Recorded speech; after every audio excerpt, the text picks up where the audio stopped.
You're watching TBPN. It is Thursday, March 27th, 2025. We are live from the Temple of Technology, the Fortress of Finance, the capital of capital. This show starts now. We got a great show for you today, folks. It's Defense Day. Let's hear it, Jordy. Defense. Defense wins championships, and we're breaking it down today on TBPN Live, talking to a bunch of people in the defense world.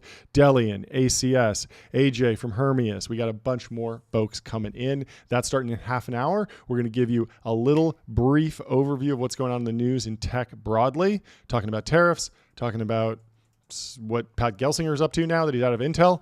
And then we'll take you through some history of defense tech, how we got here, and then we'll talk to the builders that are actually doing it, the good stuff. So let's take it with the news first. First, I noticed you are, you could say you're verticalizing orange today. I'm going big. I'm going long orange. You're going long orange. I'm shorting. I want to go on record. I'm shorting. It's March 27th, 2025. I'm shorting.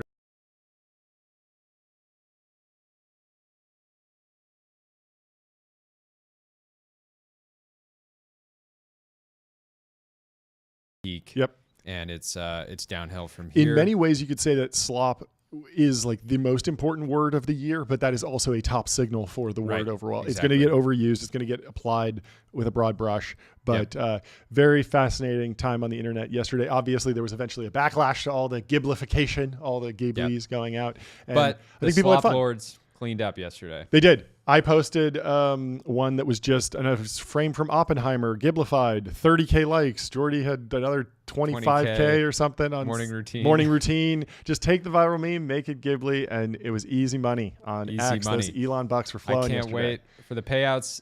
There's this sense maybe for people that aren't in the creator revenue sharing program that the payouts are big.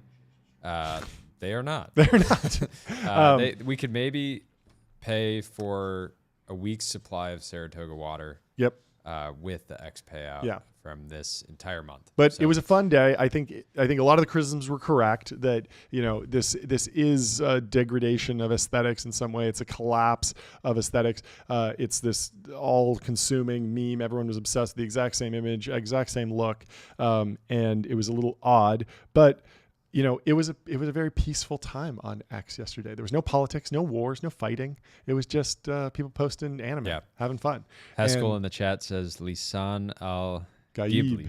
Ghibli, yes, of course.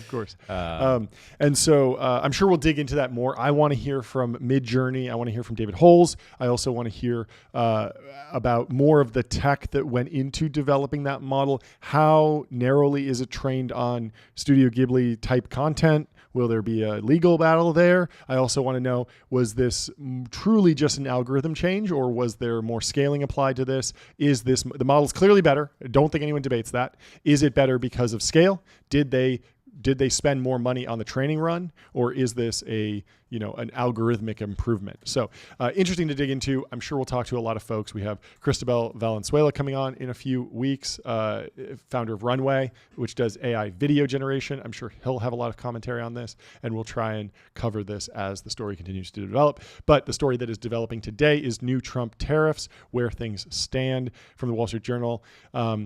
Giving a little roundup here, Canada and Mexico got a 25% import tariff on goods.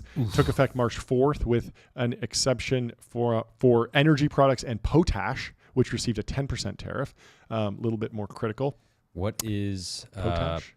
Potash. You look that up. I think it's an industrial fertilizer. Potassium-containing salts that are mined and manufactured. It's used as a fertilizer. It's a key nutrient for plants. So bad news for the potash industry. Didn't get the domestic potash industry, you mean? Because the U.S. domestic potash industry, they want the highest tariff possible. Yeah. But there's a smaller tariff, 10% on potash and energy, 25% on goods. Trump administration later suspended those tariffs until April 2nd on autos and all other goods that are eligible for duty-free trade under the U.S.-Mexico-Canada Agreement, or USMCA. Many goods entering the U.S. don't comply with USMCA and are therefore subject to the new tariffs. Canada responded by placing tariffs on $21 billion in U.S. imports, including fruits, vegetables, appliances, and liquor. Canada also said it would tariff an additional $20 billion of U.S. goods in response to Trump's steel and aluminum tariffs. So a little bit of trade war going on. And then the big news today is that President Trump on March 26th, that was yesterday, announced that he would impose a 25% tariff on global automotive imports to the U.S. That's all cars that are made internationally. Doesn't matter if it's a BMW or a Han Chinese EV. Like, that's the brand, Han. Oh, really? Yeah. Even though Han is like yes, it's the most dominant ethnicity in China. One of the that's cool. That's like calling your bank Bank of America. Yeah, basically. And of course, Huawei also. Is Huawei or Big Alpha? There's a lot of somebody these. Making a political podcast called Podcast of America. Pod Save America, but just the podcast of America. Yeah, like Bank of America. I like that. That's good. And so auto stocks have been in turmoil since this happened. And then, of course, there are also tariffs on China. That has been the big focus of the trade war. On February 3rd, the Trump administration imposed an extra 10% tariff on goods from China on top of those various tariffs levied during the Biden and first Trump administrations. China retaliated with a 25% tariff on U.S. coal and liquefied natural gas and a 10% tariff on crude oil, agricultural machinery, and other products. That all took effect February 10th. And then on March 3rd, Trump again hiked tariffs on Chinese goods by an additional 10%. China again retaliated with tariffs that took effect on March 10th, including 15% on U.S. chicken, wheat, corn, cotton, 10% on sorghum, soybeans, pork, beef, seafood, fruits, vegetables, and dairy products. So they are taxing our food, and we are taxing their manufactured goods, basically. There's also some reciprocal tariffs going on over in Europe, in the EU. But you know what they aren't raising tariffs on? I didn't see mentioned at all in there. Swiss watches. That's right. And so head on over to Bezel, shop over 23,500 luxury watches, fully authenticated in-house by Bezel's team of experts. That's Great right. time, because a lot of things, if you buy something before the tariff comes in, the price goes up. The free market will reward you for that. That's right. There's some people that pay attention to these tariffs, they trade them with size on Wall Street. They're running massive hedge funds. Some other guys are just buying Rolex Daytonas and FP Journes, hoping that tariffs hit and they strike it rich. Many ways to make a buck around here. Always a bull market somewhere. Well, that's right. Speaking of luxury goods, Ferrari is set to raise prices on some models in response to U.S. tariffs. This is the big question. Who really pays? The external revenue service is levying tariffs. Will the foreign countries pass that through to the consumer by raising prices? In the case of Ferrari, it certainly seems like they are. They're seeing a maximum 10% price increase on the Purosangue, which is their SUV, and the Dolce Cilindri. That was pretty good. Normally you really botch those, but I'm proud of you. I'm working on my Italian accent. Yeah. The 12 Cilindri, which very controversial car. I think it's beautiful. Not many people agree with me. It's the wheels, John. It's the wheels. Oh, I always thought it was the front, the front hood, that black stripe, which is also a design element in the F80. The wheels on the do they go round and round? Are just they go round and round, but they're very bad. Oh, okay. I didn't know that. Well, I mean, I'm still partial to the rear engine Ferraris, the SP3, even the SF90, the 296. I think those are all fantastic cars, but in terms of what does Ferrari really do well, front engine V12s, and the Dolce Cilindri is still in the game, but it's 10% more expensive now. So. And pinch those pennies. Ferrari was already having issues with pricing. People, it seems that the true market value of a lot of new Ferraris is simply less than what Ferrari is charging. Yes. And so having to increase prices and pass those on to, basically pass the tariff cost onto consumers is not going to have a positive impact on sales. And so we've covered this before. Ferrari's changed their strategy. They are producing a lot more cars, and there has been a glut of these models that were formerly very special, like the SF90. It's a $600,000, $800,000 car. Used to be, when there was a $600,000 Ferrari, you really needed to know someone to get one. You need to be on a list. You had to be invited to buy it. Now you can just kind of pick one of those up, and the folks who did pick them up have taken a lot of depreciation on the chin with that one. And also, just from a design standpoint, the SF90 296, they look pretty similar. The stories of people buying SF90s, putting up a lot of equity and then still being down underwater in the red. Yep. Like, it's very rough. Having to pay to sell their car. Well, the good news is the 296, the SF90, and the Roma will all remain unchanged in price, regardless of the import date. This implies that Ferrari will cover the cost of any duties due on such models imported to the U.S. after the April 2nd deadline. Let's hear it. It's truly an external revenue service event. Yep. You said you wanted to hear it for someone? Well, let's hear it for the Ferrari management for taking one for the U.S. consumer. Yeah, thanks. U.S. consumer is undefeated. Yep, they really are. Anyway, who drives for Ferrari? Charles Leclerc. And what bed he sleeps on? He sleeps on an 8 sleep, baby. There we go. He's an 8 sleep brand check. ambassador. And today we're telling you about 8 sleep nights that fuel your best days. Turn any bed into the ultimate sleeping experience. Go to 8sleep.com/TBPN. Just do it. Just do it. Code TBPN, $350 off. And you can compete with John and I. We've both been putting up big numbers this week. I woke up at 4 a.m., but I still put up a big number last night, something like 90, 94. And we were hanging once with, you get really into it, you can go deeper. We're learning this. We're gonna dive into this later, but 8 Sleep does a bunch of other analytics. They don't just give you a sleep score and tell you how long you slept. They check your heart rate and your heart rate variability, your HRV. As well as your breath rate. And your breath rate. And so you can compete with your rival on those metrics as well. Yeah. It's not just about who slept longer. It's also about who's putting up big numbers across the board. There's always a bull market somewhere in your health. Bull market somewhere. We got to hang on Zoom a bit with Mavi and Alexandra over at the 8 Sleep team this morning, which is fun. We got some cool stuff cooking. But back to the show. So Pat Gelsinger, former Intel CEO, absolute legend. He's an absolute dog, John. He's out at Intel and he's in to a venture capital firm. Little personnel news going on. He is joining the venture firm Playground Global as a general partner with a focus on semiconductors and other investments that lie somewhere between the improbable and the impossible. I like it. He's really going long shots. I love this. I was thinking about this the other day that there are funds that have gone all in on defense tech, or they've gone all in on crypto, or they've gone all in on AI. And I would love to see a fund burn the ships and just go really, really hard on, we're going to figure out how to make money in semiconductors. And we have a lot of money and we think this is important. We think it's an important mission. And so that's what we're going to figure out. And it sounds like that's what Gelsinger's going to do. And he's a legend. He's been in the industry forever. And he would be probably a fantastic board member. I don't know exactly how good he is at startup governance, but I imagine he'd be very knowledgeable and he'd be someone who you would want as an advisor. I'm over here on LinkedIn where he's putting up some big numbers. He hasn't shared this news yet, by the way, so it's breaking news. Okay. He calls himself an electrical engineering expert with 4 decades of technology experience. Just a couple decades. But I love that he's leading with his expertise. Got to be cracked to go on a run like he did. And excited to have him on the show at some point. He started a brief stint at VMware. The Intel veteran came back home to the chip giant in 2021, this time as CEO with a mandate to revive the company's prospects and rebuild its technological prowess amid market share losses and highly publicized delays for its most advanced chips.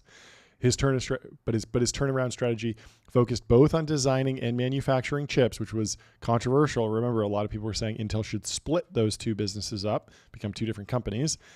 This round ran counter to the direction that the industry had taken over previous several decades, with rivals like AI chip designer NVIDIA and chip manufacturer Taiwan Semiconductor Manufacturing TSMC setting the pace. And so the whole market and the big power law companies were all saying, you got to be a pure play. Intel, you're trying to do 2 things at once. You're neither NVIDIA, you're not NVIDIA, and you're also not TSMC. So you're falling behind. Everyone was saying, hey, just go pure play. He chose not to do that. And eventually they said, hey, we want to try a different CEO. But the new CEO, Lip Bhutan, is signaling that maybe he's staying the course and maybe not splitting up Intel, but we'll see. He could just be saying that because internal politics and he wants to really get the playbook lined up before he rolls it out. So I'm sure we'll be talking to more folks about Intel in the coming weeks. Stay tuned. But I was thinking if he wants to just get a couple deals under his belt, maybe he takes this is his first time really being a VC. Saquon, who's been very active over the last couple of months. Yeah, maybe Saquon could be like his junior partner. Just like, or venture partner. Or Pat, send me deals. Honestly, Saquon, at least over the last 2 months, is getting into the higher profile companies, the companies that have 10x the demand for their equity. So it's possible that, they could. I'm sure they could both learn a thing or two from each other. So hopefully he like Saquon gets into Ramp. Of course, Ramp. Time is money, save both. Easy to use corporate cards, bill payments, accounting, and a whole lot more, all in one place. And as Saquon says, keep your team focused on the game, not expenses. I love that. It's great. Boom. Let's move on to some news in the Wall Street Journal about Flexport. Ryan Peterson's a good friend. He's been on the show.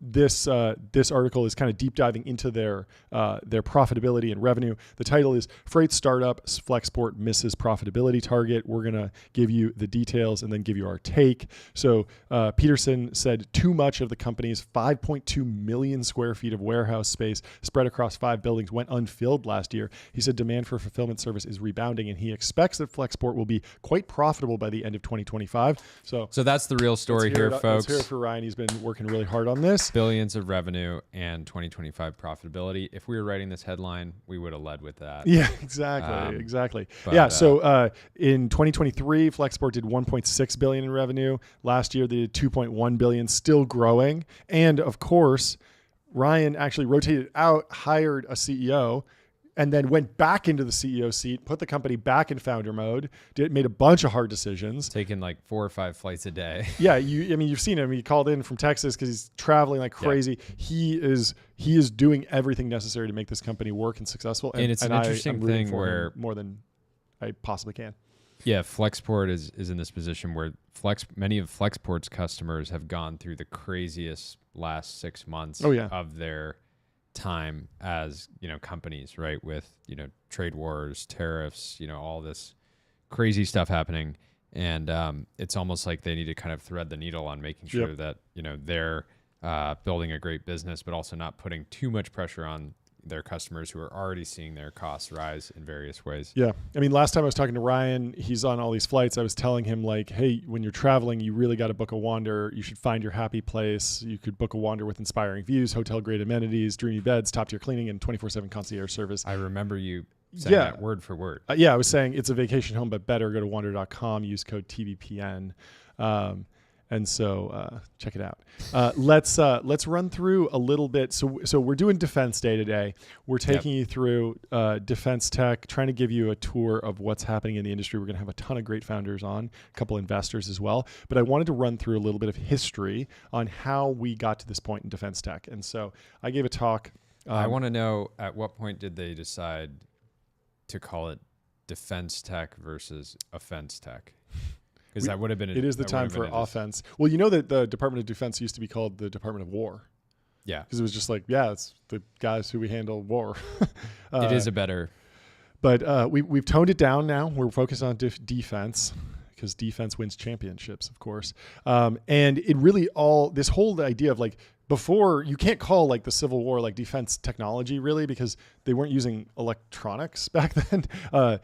World War II was the first electronic war. And so this all started during the Blitz in 1940. The Germans were bombing Britain, and there were these series of radars called the Kamm-Huber line, and they were decimating our bombers. They had something called the Messerschmitt 262, and it was really a war of technology. We'd build a radar system. They'd build a bomber to bomb the radar system. There was radio systems and then counter radar systems and all these different things Crazy going back lore. and forth. My great-grandpa was shot down twice. He was the rear gunner in a B-52, sort of long-range bombers.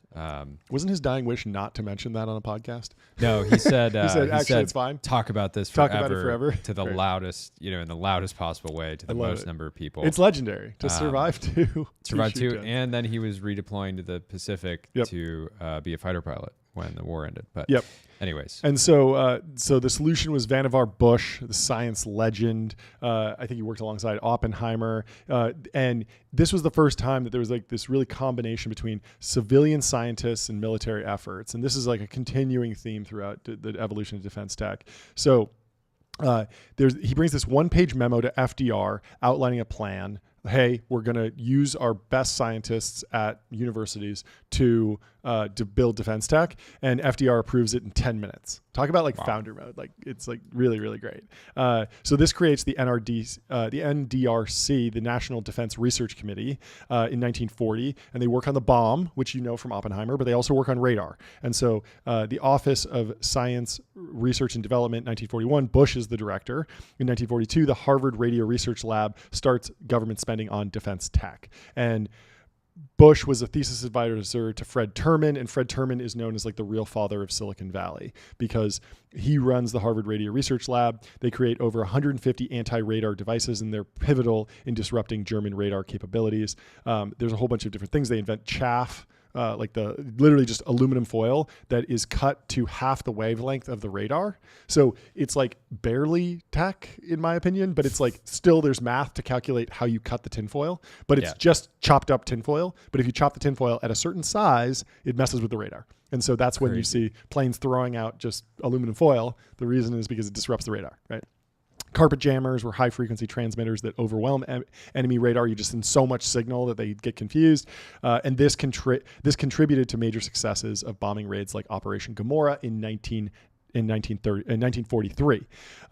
Now, the Radio Research Lab gets disbanded in 1946, and they needed something new. So Terman goes to Stanford, and he brings ideas from Harvard over to the West Coast. He's the dean of the School of Engineering, and this is the formation of the Stanford Industrial Park, which created Varian Associates, Hewlett-Packard, General Electric, Lockheed Martin. They all had offices there. And so it was this crazy interface between science and business, basically. And this is all pre-transistor, but it led to like all of Silicon Valley, basically.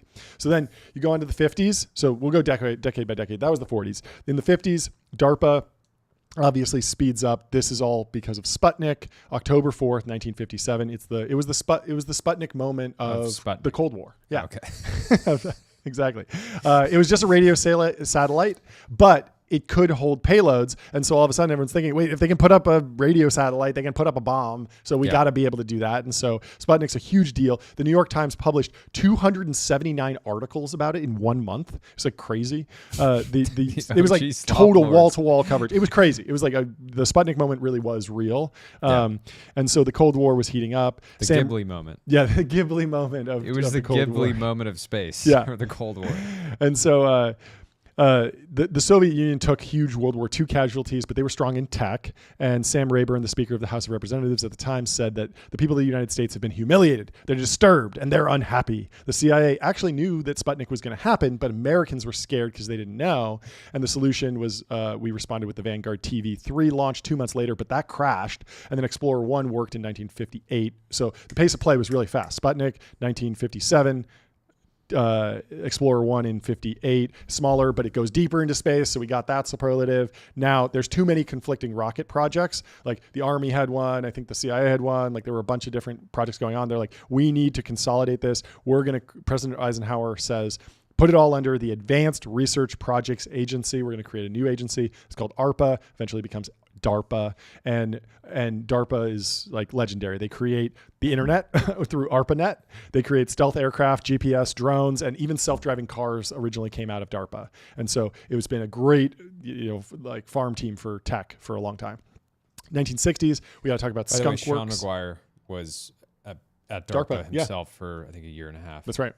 So 1960s, Skunk Works, the DoD was 36% of all R&D spending, not in the US, in the world. The DoD was spending so much on R&D, really like tech race. And so Harvard Radio Research Lab and DARPA were very government driven. Skunk Works marked a shift into proper research and development being done at companies.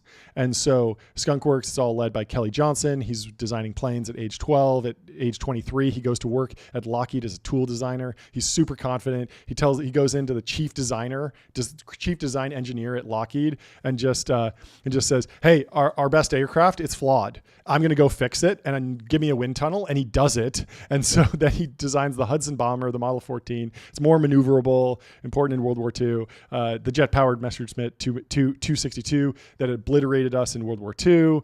So he's fighting against that. They wind up building the U-2 spy plane, which you're probably familiar with. That one gets shot down, but it's a recon plane that can fly at 70,000 feet. Lockheed wasn't invited to submit a proposal. They get money from the CIA. There's like this crazy story where Kelly Johnson goes to a cafe in Georgetown, meets the CIA, gets $30 million in funding, like basically in a black bag. The initial bid for the F-35 was in 1992, just started flying. Just to show you like the pace of things, like the F-35 took 30 years and they did the pace of play around the SR-71 was like insane. So the U-2 was great, but Francis Gary Powers got shot down by a Soviet surface-to-air missile, and they needed something faster, supersonic, and so then they built the SR-71. It goes over 2,000 miles per hour. It just outruns missiles. It doesn't have like missile defense or chaff or anything. It's just like, I'm faster than a missile, so I'm good. Then, of course, the moon landing happens in 1969, and this is the peak of NASA in some ways, like the last hurrah. And then, of course, we go into like the decline. In 1970s, there's this is when stagnation starts. This is like the Thiel thesis. All the Bitcoiners say like what happened in 1970, that whole thing. And so there's a lot of different reasons for this. Economics, the Bitcoiners say like it's the broken dollar gold link. Politics, people say this is when overregulation started. It became harder to build in the real world because of nuclear scares. Everything needs to be approved. The FDA is charging $1 billion per new drug. Nuclear plants cost billions and laws change while they're building. And technology, like there's just the allure of software opportunities. Like if you're a really smart person in the 70s, like you build a tech company or like a software company and you'll make a lot of money. You're not going to go into hard stuff. So that's kind of what's going on in the 70s. Then the 80s, there's like this fake solution to stagnation in the form of globalization. Henry Kissinger just went to China, opened up that relationship post-Cold War. U.S. manufacturing employment actually peaked in June of 1979 at 22% of total non-farm employment. By 2019, that share had fallen to 9%. So America basically said, hey, we can just do manufacturing elsewhere. And obviously we're seeing that come back to bite us now. And we're going to talk to some folks that are bringing it back. But this was the idea of like the multinational corporation. America was good at bits. It's only rational to prioritize that. And of course, this is all capped with China's rise. They joined the World Trade Organization in 2001. And of course, there's been a lot of problems with the China relationship over the last few decades. In the 1990s, the end of the Cold War happens, December 1991. And there's a desire for a peace dividend. Like the American taxpayer is just saying like, hey, maybe I don't want to spend like $20 of every 100 that I pay into the taxes on like defense. It doesn't make sense. We're not at war. Like let's just invest in other stuff, tax cuts, healthcare, education. And this was bipartisan, by the way. Yeah. Dick Cheney said, because we now face neither a global threat nor a hostile non-democratic power dominating a region critical to our interests, we have the opportunity to meet our requirements at lower levels and at lower costs. So everyone was on board with this. Now the source of the problem, was that this all leads up to the Last Supper turning point. The Pentagon says the U.S. doesn't need so many defense companies. There were like 50 at the time. And so Secretary of Defense Leslie Aspin. To be clear, those 50 they consolidated. They also had thousands and thousands of tiny subcontractors. Oh, yeah, tons. It was a massive, massive organization. Yeah. And so William Perry brings all the defense tech companies together in the fall of 1993. He encourages mergers, says you got to cut costs. We expect defense companies to go out of business. There's dozens of mergers. Hughes Electronics and McDonnell Douglas ceased to exist. General Electric and Chrysler sold their defense subsidiaries. At one point, the industry was shedding 1,000 jobs a day, and it was the Francis Fukuyama idea of the end of history. There will be no more war now that we're in the era of capitalism. There used to be 50 defense primes. Now there's just 5. Lockheed Martin, Raytheon, General Dynamics, Boeing, and Northrop Grumman. Then, of course, there's the war on terror. A wake-up call. You get Palantir. It was really tough to get started, but In-Q-Tel steps up. The CIA funds, the VC arm of the CIA funds Palantir, and they actually had to sue the government to allow them to win an Army contract, and they won. And then, interestingly, SpaceX used the same lawyer to sue the government because, again, there was like, okay, is this... You got to have that lawyer on. Yeah, he might actually do it. I'm connected, so maybe we should reach out to him.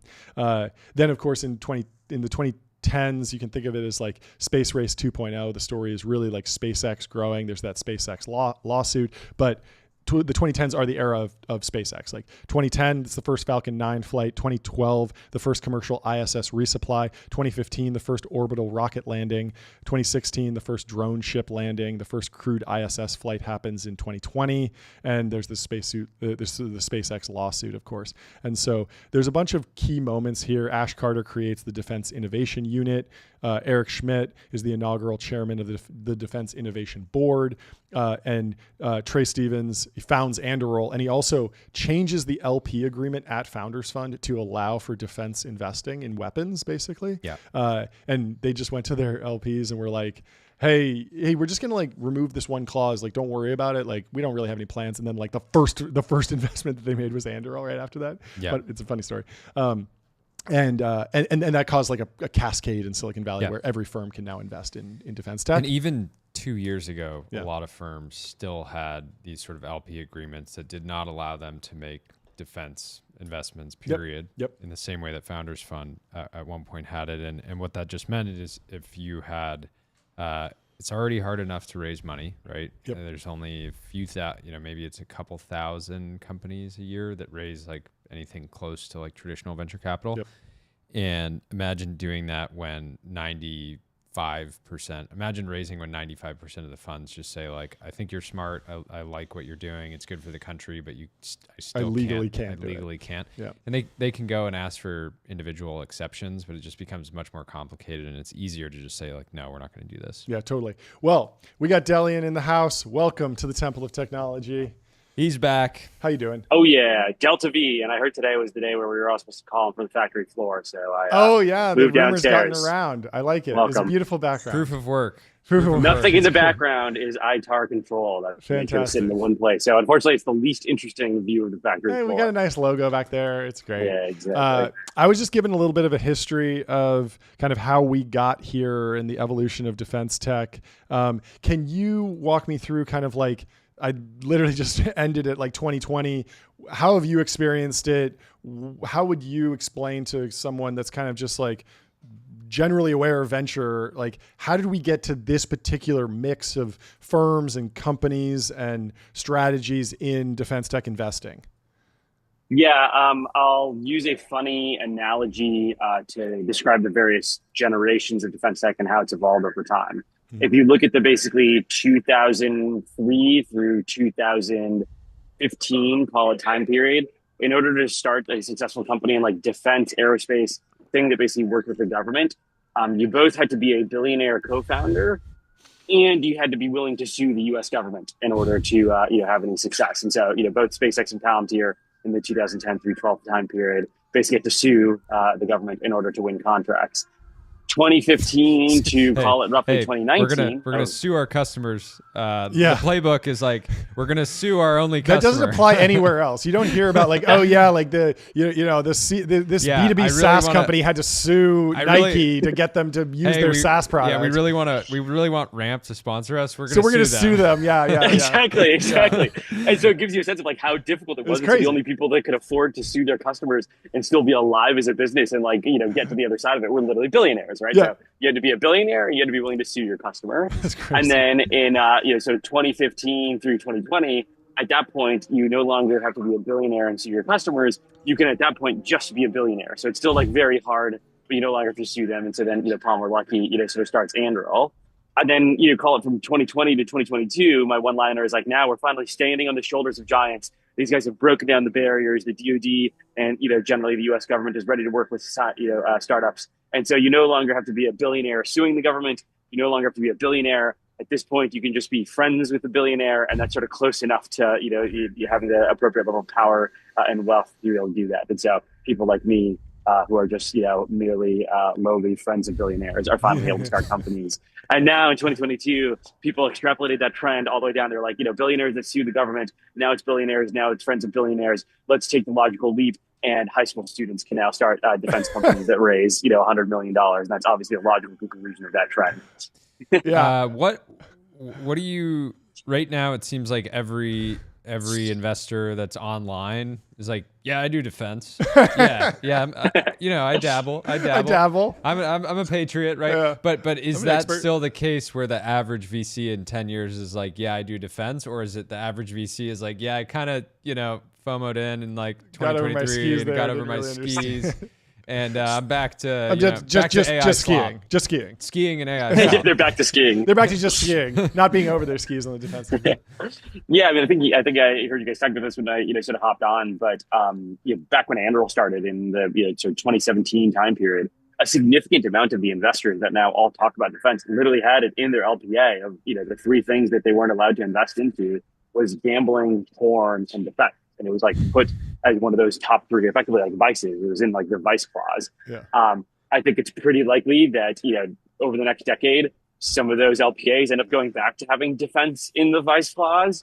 And all these people that YOLO'd in, their LPs are like, fuck off, like we don't want you doing this again. You were clearly terrible at it. You had no idea what you're doing. We're just putting it like back in the vice clause, and so no investing or port in defense. As far as we're concerned, they're the same thing. Like leave that to OnlyFans and Founders Fund. To figure that out. That's great. The reason I wanted to have you on mostly was to kind of restate and restart the debate around the continuing resolution. We put out a clip from you. We got a lot of text messages. I got a couple essays delivered to me. A lot of ChatGPT stuff coming my way. Can't say I read it all, but I said I will ask Delian about it again next week. So can you restate your thesis on what's going on with the continuing resolution and just the overall DoD budget and what it means for defense tech companies? And then what's been the pushback? What have the good responses been, and what has been like the cope? Yeah, what's funny is like I see so much of it as like pure copium. Like if you look at the people that are closing the biggest sort of defense contracts, Tim Hughes at sort of SpaceX, Matt Grimm, Trey Stevens, et cetera, that whole crew at Anduril, Shyam Sankar at Palantir. Somehow none of those people sort of critiqued sort of my framing of it. I admit my tweet was a little more pithy, but it was funny seeing some of the critiques where I was like, you just didn't watch the clip. Like, yes, my tweet was like an attempted summary of it. I basically was a bit hyperbolic in saying that like there are no net new starts. There are going to be some that are potentially allowed, but it all still it needs to be paralleled to the original, basically, congressional, and House and Senate, sort of bills that were passed in sort of late February. So, some of the critiques came in from some of these, I think, more junior companies that have a little bit, sort of rose-colored glasses on how they think this process is going to go. In that, yes, it points to, allowing that type of reprogramming. And at the same time, you're seeing like in a continuing resolution year going win the F-47 contract. And so I think they have this view of like, oh man, now's the time where I can like, all the rules are scrapped. We can totally, go reprogram everything. And I'm like, there is some flexibility there. But also, like, look at what happens when people get a little over their skis. Like, one of the topics that I sent you, Fugan, was like around the NASA administrator. It's obviously more on the civil space side than defense side. But like, Elon tweeted out like basically FBISS, we should deorbit it. I don't want that up in space anymore. That shouldn't be a NASA priority. And he got his sort of wrist slapped a little bit. He also got his wrist slapped when he went to the Secretary of the Air Force, and then 2 hours later, the F-47, based contract got announced, even though Elon's been on this rampage against sort of human-rated fighter jets for a long time. So it's look, even Elon isn't able to convince the Air Force that we shouldn't have human-rated fighter jets.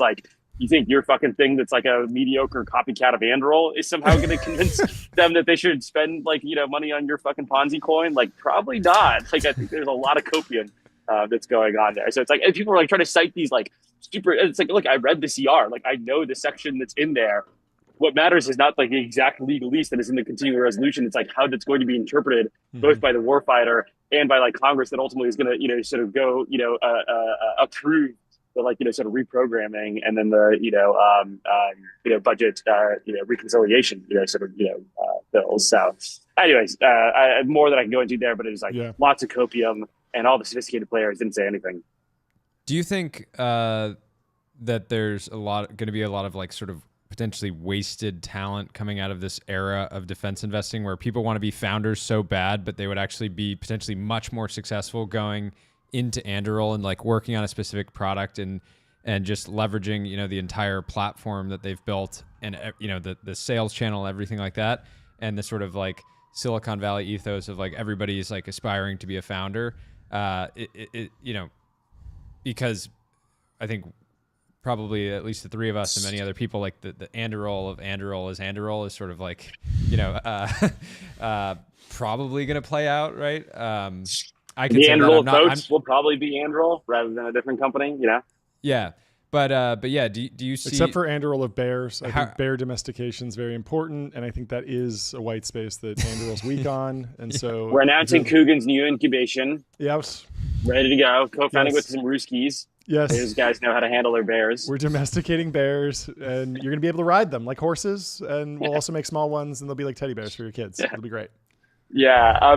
Keith used to always talk about how one of the things I felt I learned from him was that some of the best companies are actually founded in some of these more recessionary periods where it's not hot to be a founder because then it's a lot easier to aggregate talent. I think about that even sort of with Varda today. I'm very glad that we put together our founding team in 2020 because a bunch of those people in theory today, if we were trying to put together the founding team, would just refuse to be on the founding team and instead split up and all raise their own pieces of capital. And so it's I would imagine that it's incredibly hard to be an early stage founder today trying to recruit super talented people because the super talented, even 22-year-old Stanford kids are getting 10 million thrown at them. The current pre-seed seed ecosystem for all things frontier tech, AI, et cetera, is in such a crazy bubble right now. And that actually just makes it really hard for generational companies to be founded. A part of why Anduril almost certainly was successful. It's everybody that chose to go work at Anduril from 2017 to 2022 before the call of the Ukraine war was choosing a very contrarian field to work on.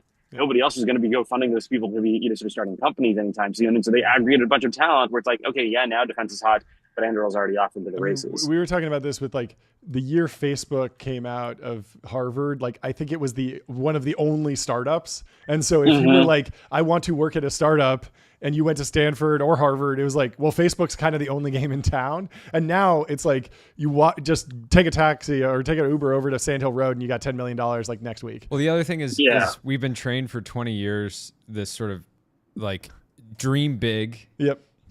Call your shot. I'm going to build this amazing CRM. And then you can put together a team and you can build the amazing CRM. You can actually do it. But the thing in hard tech, the challenge is you run into physics and you run into all these challenges where it's you're trying to make some new quantum computing chip and it's okay, you can have the big idea and that doesn't, and you can put together a lot of capital and people and work really hard on it and you're not always going to get there. Whereas software, at least you can ship the product. It might not work. Dude, this feels it's literally you described my edge basically in the investing in this sphere where it's look, I think there's some amount of I'm decent at the founder read, macro, whatever. A bunch of people can do that. The one thing that I do that I think is relatively unique is for all of my category investments that sit in the world of hardware, difficult thing that they're doing, et cetera. I walk the line. I go and I talk to the technician doing assembly. I talk to the thermal engineer doing the thermal model. I talk to mechanisms engineer, structures engineer, software engineer, firmware, et cetera. And just you can, I'm not saying that I'm a world-class engineer in all of those categories or anything like that, but I have enough of a surface level understanding from the work that we do here that I can kind of gauge, is this person at the Varda quality bar? And doesn't have to be that like literally everybody you encounter is, but if like half the people are looking kind of like schmucks, it's like, well, you can only like, sell a story for so long. At some point, you have to like deliver hardware to customer that works. And so it's been fascinating to me to watch investors pony up like $100+ million to companies that are like consistently having hardware fail out in the field, where it's like, what do you think is going to happen here? Like, if you give them $50 million and the hardware's failing nonstop, $100 million isn't necessarily going to be the thing that solves the problem. Like, they've already got cultural rot to the level that it's like basically going to be impossible to backtrack. Yeah. But there's so many people that like just don't even have the capability to diligence that. And, I'm not, I think sometimes I admit that I can over rotate to like, I'm probably on like, when I think about amount that I weight product engineering relative to like, our CEO, Peter, right? He's obviously probably more on the opposite end of like, thinks that people over rotate on that. And I probably am one of the people that sometimes does. But in this field, it's definitely, I think, saved us from some, sort of investments where like, we debated making a Series A investment, and then you watch the company, it's like they have like 6 projects in a row fail. Now, people are for some reason rescuing those companies and still giving them $100 million. But like at some point, I'm like, how long does that go for? I was literally texting with our colleague John Luda yesterday. I was just like, he was like texting me these like 3 or 4 companies, like the headcount scaling like crazy, like it must be like going really well, right? And I'm like, no, like every satellite that they've sent up is failing. They haven't closed any contracts. Like I don't see any pass-through program of record. Like they're scaling, like they're really good at hiring, but like not necessarily good people. So like hiring bad people is not somehow people like use headcount scale as a proxy for like the success of the company. I'm like, I don't know that that's like a thing one should be focused on. So yeah, I think there's gonna be some tough reconciliation that happens, over the course of the next year or two, where it's like there's gonna be like 50 to 60% of this field that's just gonna have to die off or get acquired for pennies on a dollar.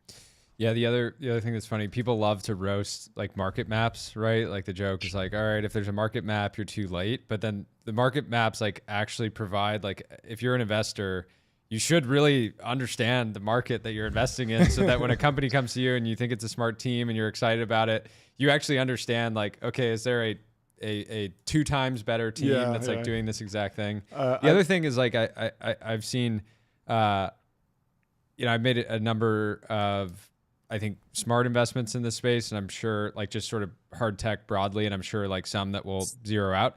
But I try to pay attention to like, you really have to pension it. It's not all about like, oh, a tier 1 is doing this. It's like, is somebody that's been doing robotics investing for 20 years and is on their 7th fund, are they doing this? Because they've seen it all, right? And you have to ask yourself as an investor, like, why do I have the right to even have an allocation in this company? And a lot of times, if you're coming into this space and you're making some of those net new investments, that company has been seen by all the specialist funds and nothing happened. And so like you're now getting like the sort of luck of getting to take a shot on this company when like a bunch of people that have invested in other similar winners have already said, yeah, it's not for us, or like, we're going to wait and see kind of what happens. So anyway, can we move on to the Cygnus spacecraft? Can you break down, I'd never even heard this term before. Can you give me a little bit of history and then what's going on with the news? Yeah, I mean, I brought it up because I think it was like 2 weeks ago that we chatted about like the astronauts being stranded, and then sort of SpaceX going to bring them back down. This past week, it was revealed that the Cygnus spacecraft, which is a spacecraft, I'm pretty sure made by Northrop Grumman, that originally was awarded basically commercial cargo contract to the ISS. This was like back in like 2010, 11. It was basically, you had Cargo Dragon, which was done by SpaceX, and then the Cygnus spacecraft done by Northrop Grumman, to basically deliver cargo, so like food, water, et cetera, to the International Space Station. It generally performed, so decently well. It's kind of a crazy vehicle in that it's only one-time use. Like, it doesn't even have like a heat shield or any way to like come back to it. So you literally like ship it up to the ISS, it docks, drops off its things, and then it just like burns up in orbit. So it's like the epitome of just old school, sort of aerospace. They didn't even like attempt to make it economical from the like fundamental design phase, but like it's delivered plenty of cargo to the ISS at this point. This past week, they dropped it, and so NASA was like, "Look, like yes, this has been tested, et cetera, but like we don't know what happened in the drop. We need to basically send this thing back and run it through a full testing campaign and make sure that it's okay." And so that means that cargo that previously supposed to be delivered to the ISS via Northrop Grumman now is yet again going over to SpaceX. And so it's just like one of these moments where it's like, if SpaceX did not exist right now, like the United States would neither have like Boeing able to take crew to the ISS, nor would it have Northrop Grumman able to take, basically cargo to the ISS. And so it's like, without SpaceX, the astronauts would not only be stranded, but also starving. What do you mean by dropped? They dropped it. Does that mean drop the program or physically dropped it? No. They like physically dropped it. Like the spacecraft like fell. It fell. It just fell. Yeah, it fell. Had an accident. Like you're not supposed to. A little oopsie. A little oopsie in the space math factory. on like how much the pulley could hold, and they fucking dropped it. And so it's like. I hope we're gonna. Is there like security camera footage we can find somehow? Like, I think that Northrop is gonna try and control that real tight, avoid anybody. We gotta call our friends over at the CIA, NSA, the deep state. Really get them to fork that over. Blooper. We need the blooper reel. We need the blooper reel. We've seen the SpaceX crashes. I need to see the pod dropping and crashing. We we drop our spacecraft, but we do it on purpose, right? Yeah, that was the one that we dropped from space back down to the ground, but that was on purpose. Wow, I have not been to Varda HQ recently. It looks like you have a lot more equipment. That is filling up. Congratulations. We are packed in like sardines. We've got, that's the one that I just showed you is the first one that landed last year. Second one landed in Australia 2 weeks ago, and it's out at an air show. Third one's currently up in orbit. Fourth and fifth are off to the side of me right now. So this place is turning into an operation. Yeah. Real operation. Do you have a follow-up? I have another one after. Go for it. I want to cover in maybe the last 5 minutes, like slop as a trend. Oh, yeah, that'd be fun generally. But let's close out with the space stuff, and then we'll go on that. I want to know more about Jared Isaacman. Momentum seems to be building for Jared Isaacman to become NASA administrator. What are the dynamics? What should we be reading into this? RFK got confirmed. Is it a similar process? Like, and what does this mean? Like, what's the vibe around him generally? Yeah, I mean, Jared is definitely like really beloved by the space community, ourselves included. Like, it's really awesome to have somebody that is both a phenomenal entrepreneur, right? Shift4 Payments, sort of mega company, but then also is like putting his own capital and literally life on the line by like paying for his own, basically space missions with SpaceX. And then he's the first private astronaut to ever do a spacewalk. I don't know if you guys saw that, live stream from, I'm forgetting the exact time, but it's like that was him? sometime. That was him, Jared. No way. I did literally like he's the first private citizen to like fucking go out into the vacuum of space and like peer outside of the spacecraft and look at Earth. Live streaming so we could run. Yeah, exactly. Yeah. So hopefully we get to space run one day. Exactly. Wow. Okay. So I mean, look, so what's the vibe? Super legit. You know what I mean? Like he is literally a like privately himself sponsored astronaut, putting his real like life on the line. That mission could have gone poorly, could have died on it, etc. And obviously he sort of didn't. So really beloved. But he is like affiliated, for sure with Elon, since like, his entire Polaris, sort of set of missions was all contracted with SpaceX. He obviously has done a ton of press with Elon, etc. So when Elon made this, sort of comment around wanting to basically deorbit the ISS sooner than the original plan. So the current plan is basically out of the decade. Elon was pushing for like, let's just deorbit it next year. Now I assume from his perspective, it's, hey, I don't really see the value of this program. We should use that budget for, sort of pushing straight to Mars. What's the point of, sort of these like human rated stations, both run by the government or these private ones? And there was a bit of a slap on the wrist, for that via, basically Ted Cruz, sort of the senator from Texas that is the, senior chair of the the Senate Science Committee, which basically controls the NASA budget and is also, basically responsible for, sort of voting and confirming the schedule for the NASA Administrator confirmation, basically stalled, right? Like he refused to actually set a date for the NASA administrator. So now you've had to see like a bunch of governors, and other senators basically say, hey, Cruz, we really like Jared Isaacman. A bunch of space entrepreneurs have to like, sort of send Cruz a letter. He's finally relented and said, fine, I will set a date, but I want Jared Isaacman, sort of coming out and explicitly saying that he's in support of the ISS going through the end of the decade, in support of these commercial space stations. And so why is, sort of Cruz in support of that? It's because, the Johnson Space Center, which is where the vast majority of the like terrestrial jobs that support the space station is in, Texas, and it's his district, and it's, sort of his constituent. And so, you're starting to just see these tensions of like, look, you've got like tech's greatest leaders at like the helm of the government, but that doesn't mean that there's going to be some like, not going to be some antibodies that like, prevent people from getting exactly, sort of what they want done. And so this is all more like the civil space side of things, but I think has a lot of parallels to what everybody's thinking about in defense, where it's like, look, I'm again going to point out, it's like, Elon is phenomenally successful, super powerful, rich, etc. But like there are, antibodies and balances of power built into the U.S. government, and like Ted Cruz is clearly, showing that he can like swing his dick around a little bit and say like, you want to fuck with my ISS, like I'm gonna fuck with your administrator, and I'm gonna delay his confirmation hearing and I'm going to bump it out until like, it sounds like it might not be until like May at this point.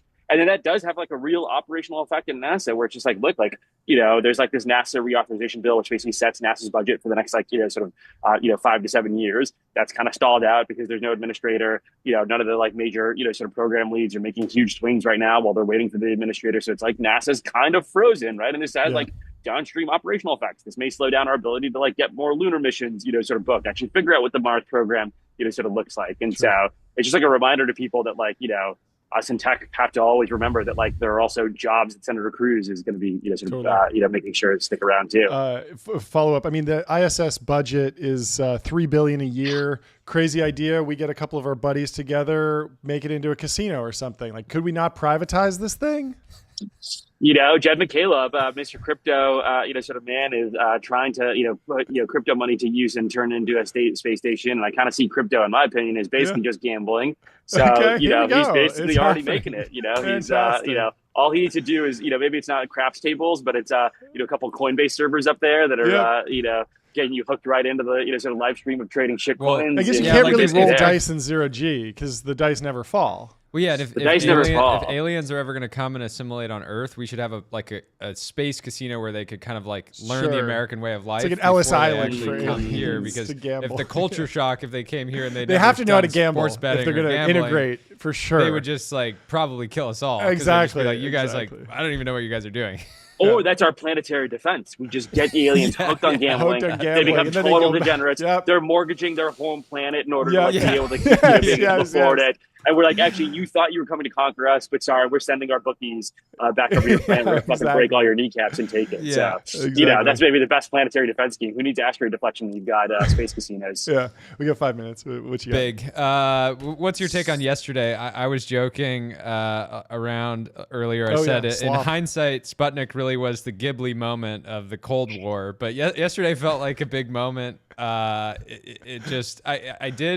and I had a couple posts go pretty viral and break containment, and people still were quoting them and being like, all right, guys, like, stop joking around with me. Like, who's got the filter app? So it still feels like there's people out there they didn't know that it was OpenAI, like ChatGPT. They're just like, oh, there must be a new app out there that does this. Yeah. And, what's your reaction? Are you long? I'm personally, I'm short the word slop, but I'm long the underlying trend. But I'd love to hear your take. I'm going to relate it back to defense, which is, sort of markup maps are no good. Focus on the long tail winners. There's like a whole fucking set of like 100 like AI image generation companies that all just got, fucking Sherlocked by OpenAI and are going to be totally irrelevant because like they've got the biggest brand and know they have the best technology. Good luck catching up when you're like, sort of losing on both angles.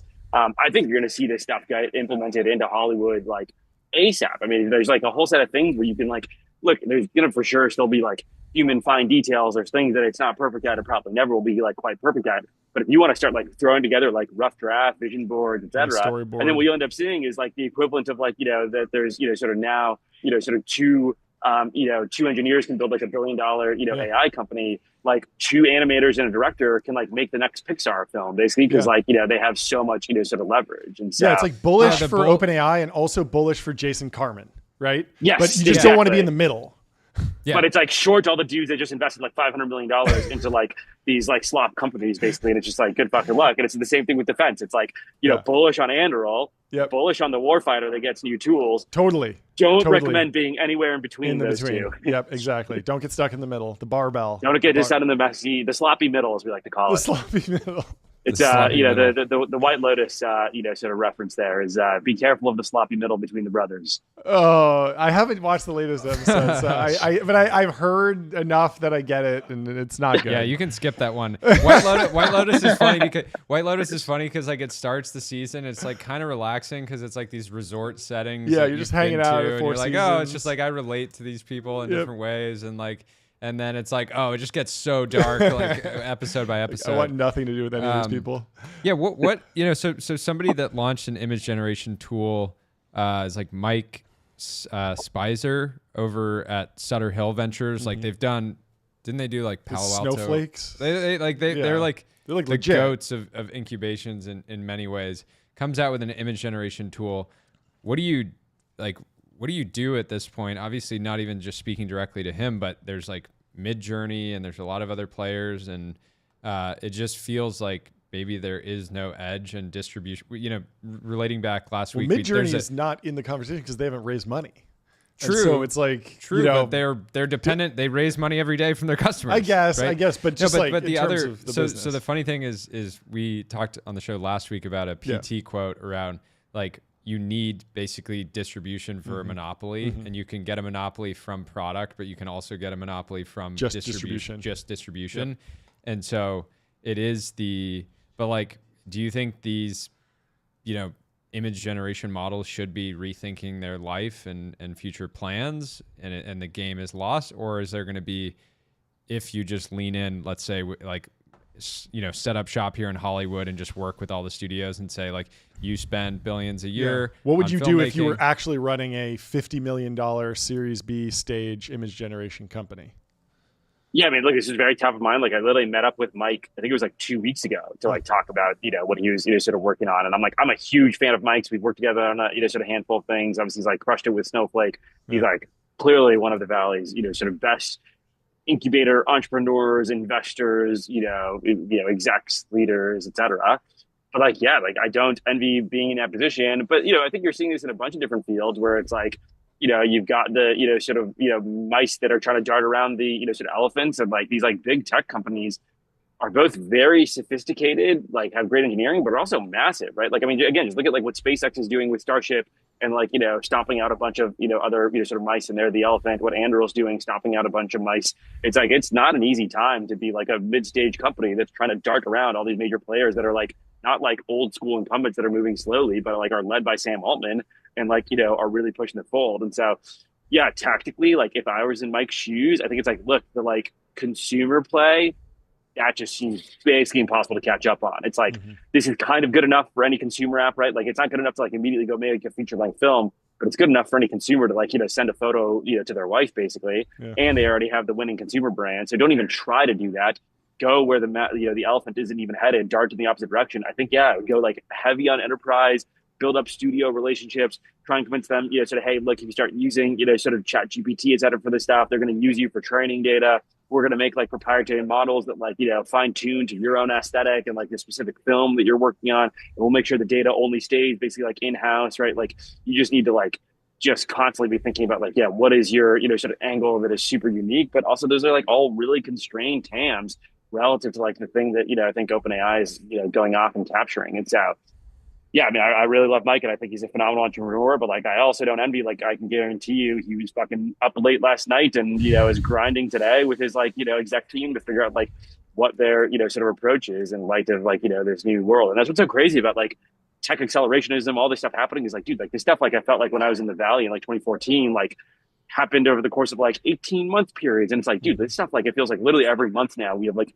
crazy new capabilities that come online that massively disrupt how to build like a Series B company. Versus in 2014, that new technology is disrupting like a late stage Series B company, like didn't honestly happen sort of that often, like never happened. You kind of had like your stable growth. Like even at Vardo, and the stuff that we do is like super hard, long time frames, et cetera. Like I feel like we actually like literally need to be nimble on our feet on like a month-by-month basis between like the changes of DoD priorities, congressional priority, what other space companies are doing, how supply chains are maturing, what the fuck China's sort of doing. It's like, God, man, it's such a dynamic world, and the like wealth accrues to the sort of riches. So good to be Peter, good to be Sam. I don't I don't envy myself for Spicer. We were joking around. A lot of early stage founders will like time a release to try to catalyze a fundraise, and it felt like there was a world where Sam was like, "All right, team.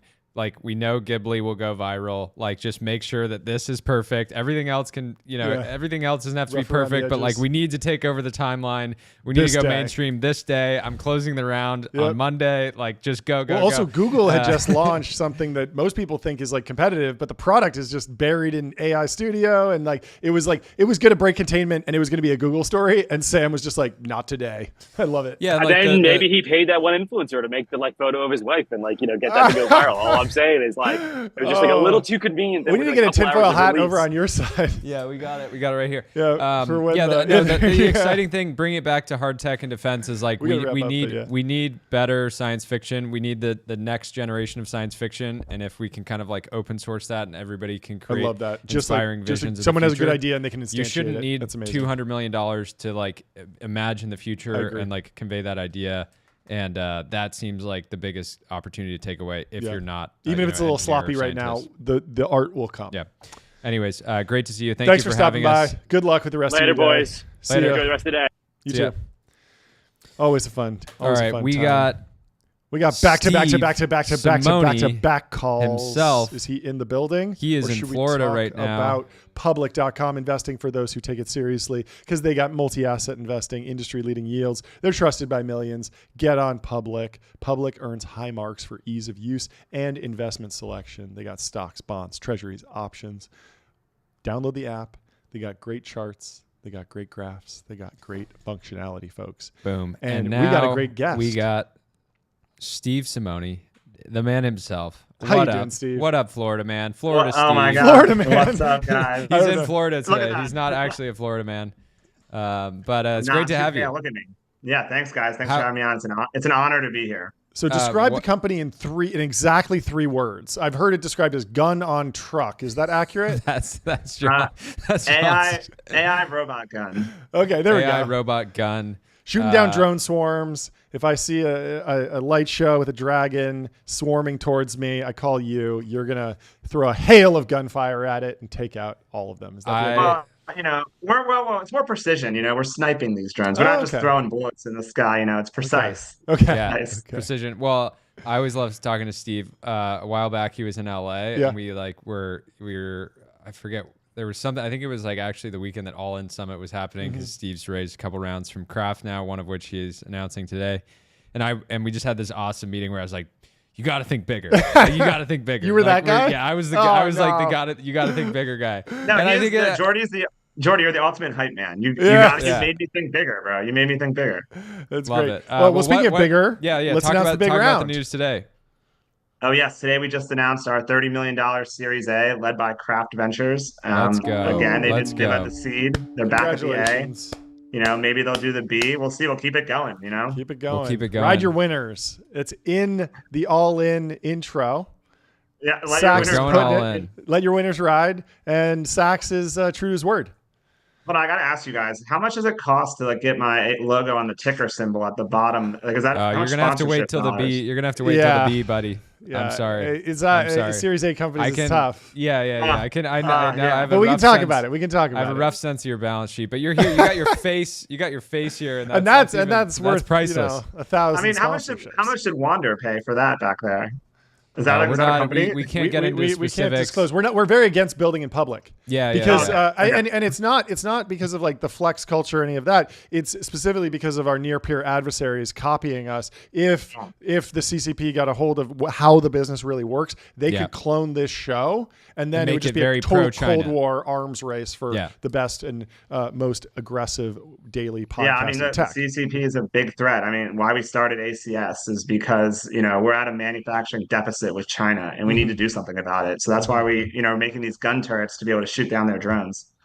Talk about the process. We were talking with Delian earlier. There's this phenomena within startups broadly where there's a culture of having a big vision and fully believing it yourself and assembling people and talent. And then sometimes you have this vision and then it ends up being exceptionally difficult to actually execute. You're working in this case with so for those that don't know, Steve sold his last company to DoorDash, had a great exit, and then, basically brought together, did it, round 2 with his co-founder. And so you had that like intense trust with your co-founder. You also were in the military yourself. So maybe give like kind of the full background on you guys together all the way back to the Navy days. So the company's called Allen Control System, named after Luke Allen, our CTO. And, we have a proprietary control system. That's why, thus the name, just right on the nose. But and also we met the in name, the Navy. The name too is very cool. Steve was like, everybody's calling their stuff like Lord of the Rings. Like, what's the most boomer tagline that's going to basically like sound like it's been around for decades already? and I think it's working. I really like the counter positioning. Yeah. You got a counter position. That's all marketing, baby. No, so we met in the Navy. We were nuclear engineers in the U.S. Navy, met like 16 years ago. And, then we moved out to San Francisco, as one does, tries to start startups. I had a couple that failed. And then the one we sold to DoorDash. And now this is technically my fourth startup. It's a way of life, it's a journey. I've been doing this for about 10 years now. So, very cool. Yeah. And then coming together, like give the company's 2 years old now. It's 2.5. Yeah. Well, look, it takes to build a complex precision robotics product. It takes about 3 years, like from whiteboard to like really good product. So like we're almost, there on that journey. But when we started it, right when we sold the company to DoorDash, Putin actually invaded Ukraine the same week when the deal closed. And we were reading articles about Ukrainians shooting guns in the air at drones. And, Luke called me up and was like, this is a really good robotics problem. We should start looking at this. And when we kind of surveyed the landscape of the industry of like, interceptors and electronic warfare and microwave technology and lasers and all these other counter drone measures, but didn't see a lot of like really precision applications around using guns and ammo, which, guns and ammo are widely available in the military. So we thought this is a really good idea. Went after it. How's it been? You guys spend a lot of time on the range, like actually shooting down drones. Talk about kind of how this maybe company's been different to the last one, which was, in a totally different, vertical, and you were probably comfortably in San Francisco. Now you guys, spend a lot of time just out in the field, getting the boots dirty. Yeah, getting the boots dirty. Wait, say that again. I missed the question. Just how's the culture different now that you're out on the range? Actually, how's out of an office. You're not in a cubicle all day. I'll tell you, for me, it's like I feel most at home in the startup life. As the companies get bigger and scale, it changes things. But in the early days, it's the most fun. Actually, Luke and I always joke, like when you first start a company, the first couple months are the most fun when you have no customers. Because then once you start getting customers and you have responsibilities, you have to deliver their requirements, have great customer service and all of that. So in the very early days, you have to cherish those moments.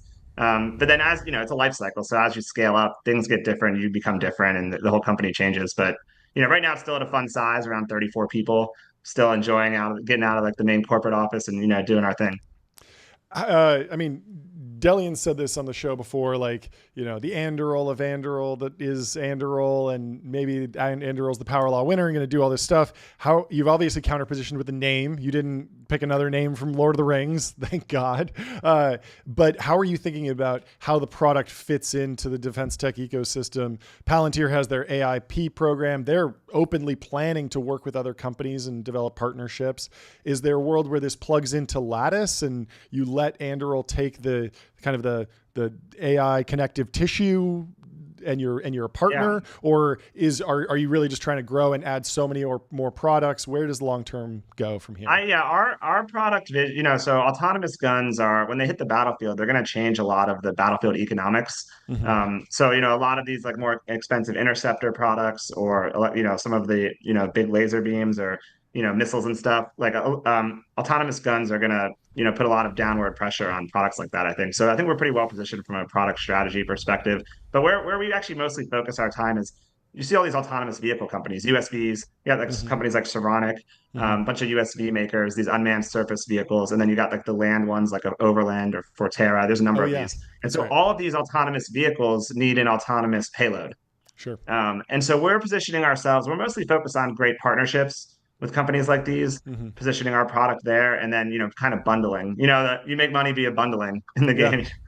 Makes sense. Yeah, it makes sense. Talk about competing. A lot of your competitors are these sort of old, slow-moving. I'm thinking about like the Rheinmetalls of the world, right? It's probably fun being a team of 34. Competing against some of these giants. Oh, go ahead. Sorry. No, go. Interrupted you. No, go for it. I was gonna say it's the lag on the Zoom, but I was gonna say like Rheinmetall, Kongsberg. A lot of, I don't know if a lot of the listeners know this, but in the gun turret market, so these are called remote weapon stations. In the RWS market, a lot of the providers are foreign. So the U.S. buys a lot of their stuff, most of it from companies that aren't based in the U.S. So from this standpoint, we're kind of bringing this back home. It's a new American startup building, new modern age remote weapon stations. And so I think we're pretty well positioned there from like a congressional standpoint too, because like a lot of people in Congress didn't even really realize that these like slower dinosaurs are actually not even U.S. companies that are doing this for us. What's the vibe on the ground in the DC area right now? You obviously have an office out there. What's is it chaos or people running around? I mean, just to set the table, we've been talking about the continuing resolution. There's a lot of questions about if DoD budgets aren't increasing, will there be net new projects, new programs of record? Obviously, chaos can be a ladder and an opportunity for new companies, and it can also be a consolidation force for the ones who already have programs. What's your take? I think well, if you look at what like Doge is doing and stuff, I think it's sending shockwaves to the DoD, and I do think that they're trying to cut things that they don't want anymore. And then they have a carve out list, and Secretary Hegseth has this like list of like 14 technology fields that he's not wanting to make cuts to. Luckily, counter small drone is one of those, so we're not impacted really by that. Now, obviously, for the FY25 bill, we were somewhat impacted because they didn't do a bill, and so that's like I think Delian was on, you were saying, talking about that, so I don't need to rehash it. But basically, that does put some pressure on some startups. For us, it wasn't too big of an issue because most of our stuff is in 26 and beyond. But I could see if you were really banking on that could be tough. What are you hiring for right now? What kind of people are you looking to recruit into the team? You got $30 million of fresh capital. I imagine a lot of that will be going to bright technologists. Engineers, if you're a computer vision engineer, and this is like one of the most fun computer vision problems to work on, I would say of the different parts of our product, you got like the vision system to detect stuff, you have the fire control to track and shoot, and you have all the hardware and the mechanical stuff. The vision part is one of the most challenging parts. And so we're looking for, people coming out of universities that really love this problem. They want to see it. They want to try to find small drones moving against cluttered backgrounds. And so, we're always looking for that kind of talent. But, across the whole engineering spectrum, we're looking for everyone. But I would say this is a dream job for a computer vision engineer. Makes sense. Amazing. I on computer vision, is the job getting easier with new models? I mean, we just saw an amazing demo yesterday from OpenAI. It seems like computers are generally getting better at doing stuff with images. I would hope that benefits not just memes and anime, but also self-driving cars and also what you do. Is there a bridge from that tech and what's going on there in terms of scaling and improving the underlying models to what you do? Or are you just kind of like, hey, we got OpenCV and it's enough? I mean, we're a little bit on the cutting edge of, we're trying to see a very small drone like a DJI Mavic on a cluttered background moving very quickly. It's not the same exact application as like some of the stuff they're doing in self-driving. Like we're trying to put a bullet through this drone too, to be honest. And so like that's another kind of a novel use case. And so we need a little bit more out of the computer vision than industry is really providing. So we're on kind of the bleeding edge of some of the research around this. Obviously, I would love to just ride the wave and be able to use what's already built and what these guys are all doing, but it doesn't quite, exactly work for what we're doing. So, there's a little bit of like researchy stuff there that we're working on. Yeah, when you think about the opportunity to go work in computer vision at ACS, where you're like, getting the, like I've seen a lot of the videos, and you guys have some of these videos like public on your YouTube channel and stuff like that. But getting to work on something where you're actually taking a gun and like taking a drone out of the sky. The alternative is like you could go work at some high profile humanoid robotic companies that are just like looking at the laundry or whatever, and like you got to give the robots guns. You got to give the robots guns. This is what makes it fun. This is Call of Duty. And all our only request is get some Unitree robots at some point and just put some bullets in them. Yeah, I know. I want to have them running over the hilltop like an army of Unitree robots, and then Bullfrog sniping them all, headshotting them all. Oh my god! No, I want to see. Here's the other challenge: 360 no scopes. 360 no scopes on the turret. I want to see that. That would be viral for sure. Wait, the sweep. Will you guys do like sweep sniping? You know that from Halo 2? You ever do that? Yeah. Sweep snipe. Yeah, you can do that. I think JD Vance did that a lot. I think he played a lot of Halo 2. Okay, awesome. Crazy lore. Well, thanks for stopping by. This is congratulations. Fantastic. Congratulations. I'm going to play a quick song for you on the way out. I'm going all in. Yeah, you got that on here. Awesome. There you go. Congratulations to you, the team, and Appreciate Sachs. Great one. Yeah, congrats to Sachs. That's fantastic. Well, we got AJ Piplica coming in, the Temple of Technology from Hermeus. He's coming in just a second. Are you familiar with this company? Very cool. Building a supersonic plane. And their goal has been to build 1 plane per year. And we'll hear the full breakdown from him. He's here. He's in the factory. Boom. With the hat. With the hat. Let's Welcome go. to the show. How you doing? I'm good. How are y'all doing? Good, John. Good to see you. Yeah, good to see you again. You're still in Atlanta? Yep. That's right here at the factory. Fantastic. Still wearing this stupid hat. I love it. Do you have like a rule? Is it like you're not taking the hat off until plane we're all flies? Yeah. until So we're podcasting I wore it one day because I was making fun of one of my co-founders who wore a fedora out in the field when we were testing the airplane. I was like, yeah, Nice. you look silly. I got a hat. I can look even sillier. And then I was like, I want to do something like until we fly, and like not everybody can grow a beard, not everybody can grow their hair out, but anybody can wear a hat. Okay. So I'm like, all right, I'll wear this silly hat until we fly, which is actually one of my favorite hats. A like really great friend gave it to me a long time That's ago, great. and It looks good. whatever. I like it. So I had to make sure that like it doesn't get Marie Kondoed out of my house. So I have to wear it like once a year. So I'd always incorporate it into my Halloween costume. Yeah. Little did I know I'd be wearing it for like 6 months now. But so now I hate it. And nobody else has worn hats every single day. That lasted for about 3 days. So yeah, when we fly our first airplane, as soon as it lands, I'm gonna stick this thing on a stake behind the airplane and burn it in the afterburner, and I'll do something with the ashes. But there we go. Amazing. That's amazing. I want to hear little backstory on the company, little company update. I want to hear your take on the F-47 and the DoD continuing resolution. But let's just start with the overview of the company and where you guys are at. Sure. So yeah, at Hermeus, we build very fast airplanes and we build them fast. So long-term vision of the business has been to radically accelerate air travel with Mach 5 aircraft, so hypersonic passenger aircraft. But as we build the technology along the way, deliver products that solve some really pressing national security challenges here in the near term, that build us a strong, growing financial foundation and kind of give us the right to go, try for that really long-term future of, adding a couple percentage points to global GDP. Company's about 6 years old now.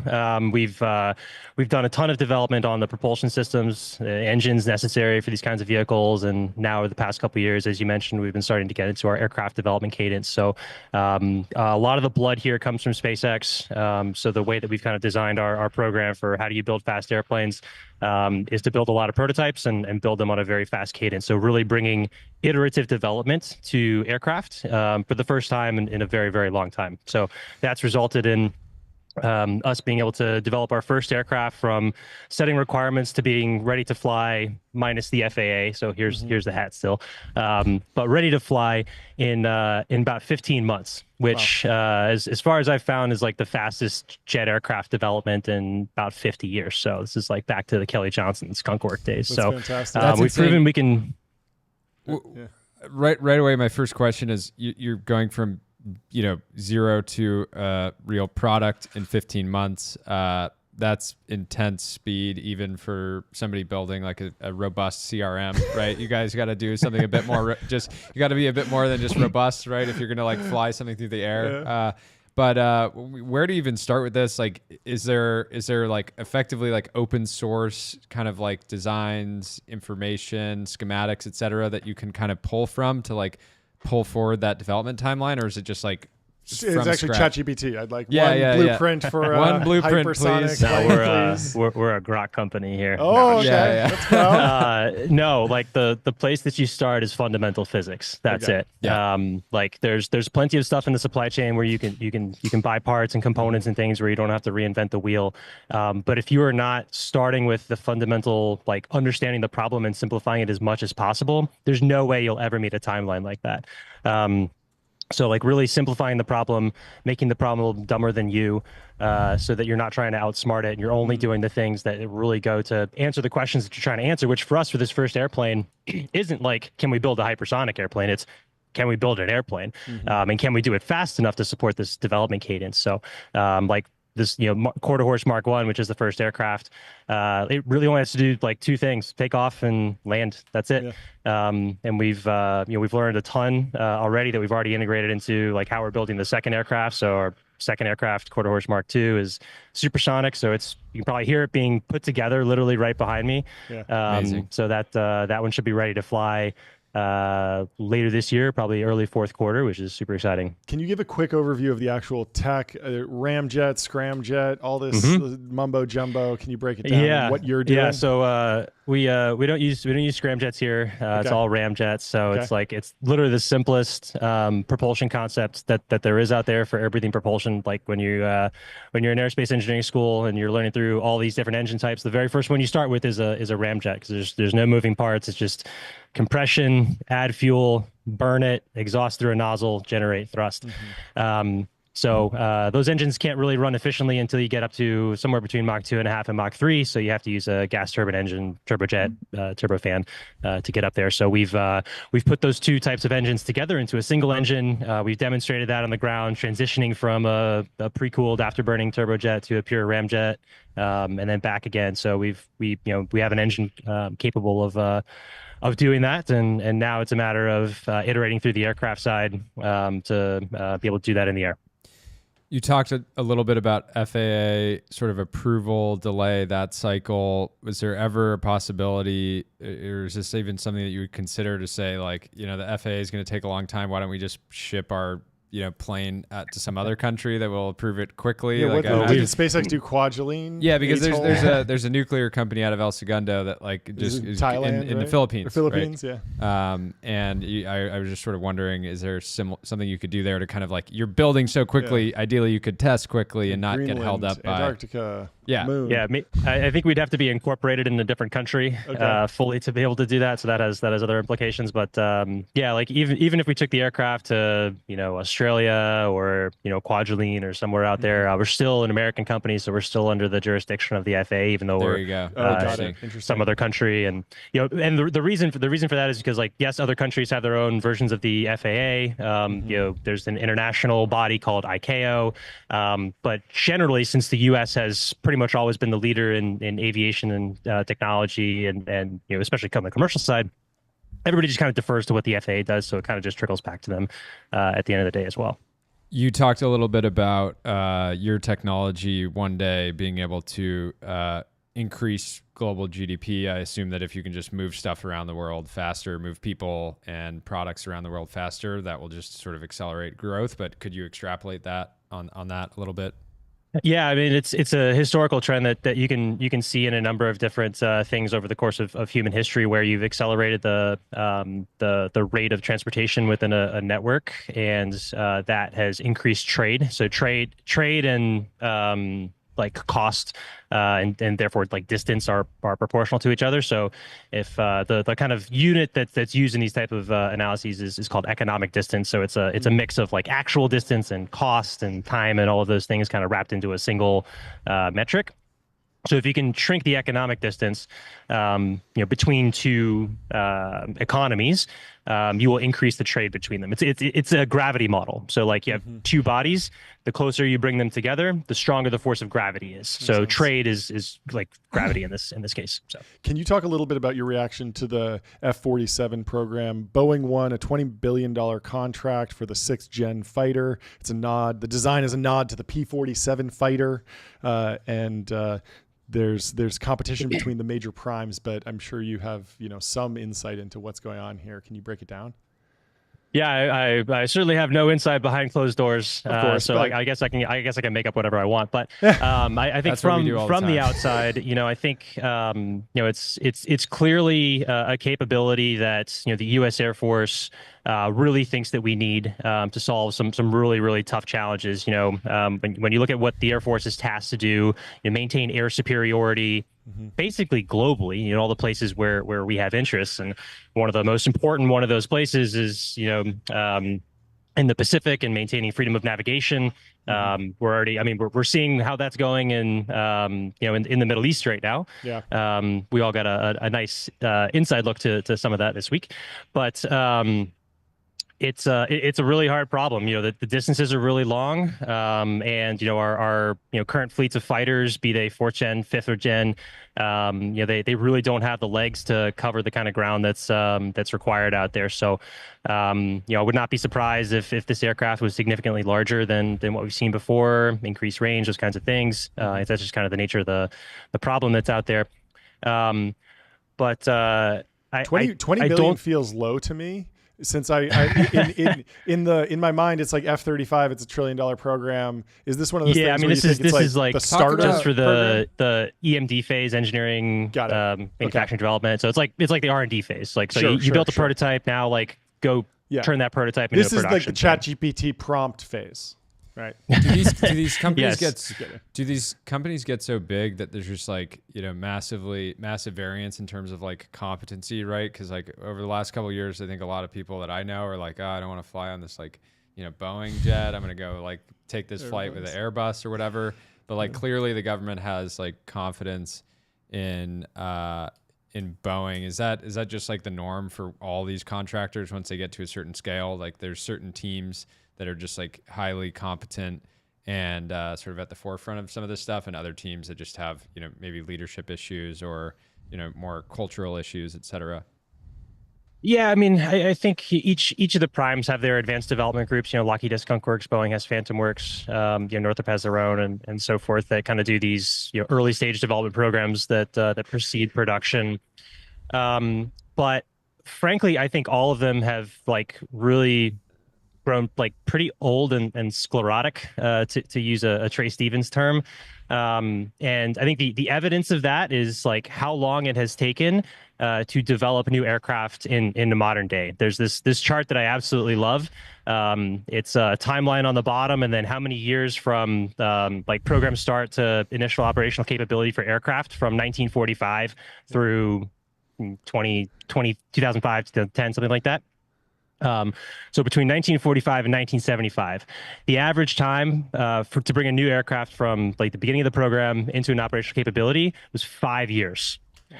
And then since 1975, that duration has gone up linearly to the point where I think the F-35 was like a 25-year program. Yeah. And even this one, the next generation air dominance fighter is already like 10, 12 years into its program. Like, sure, we flew a prototype 5 years ago, but that was maybe already 10 years into the program. It's like the opposite of the $100 million ARR graph, where it just keeps getting shorter and shorter. It's like our aircraft development it's exactly the opposite in airplanes. And so, like, it's too bad. This all changed in 1975. Like, it's blatantly obvious where the knee in the curve is. So you know what happened in 1975? Kelly Johnson retired from Skunk Works. Literally just one guy. You can't make this stuff up. So, like the F-117 happened like 5 years after that. So that was like Ben Rich and his group. So like very much, still of that culture. But, iterative development, like the way that SpaceX develops rockets now, the way that we're building airplanes here now at this like one aircraft per year cadence, we haven't done that in decades, and the result is the development timelines for solving hard problems. They just go out and to the right, and then you stack on top of that cost type contracting and incentives and all those kinds of things, and the lack of like founder led companies building fighter jets today. That happens. Yeah, no, it's a really great point. Do you have a last question? Is there camaraderie in this sort of supersonic, it's a startup bitter world? rivalry. I've been trying to get Boom to do a foot race with you. We're going to find out who has the faster plane. I want to find out who the faster founder is. Break it down.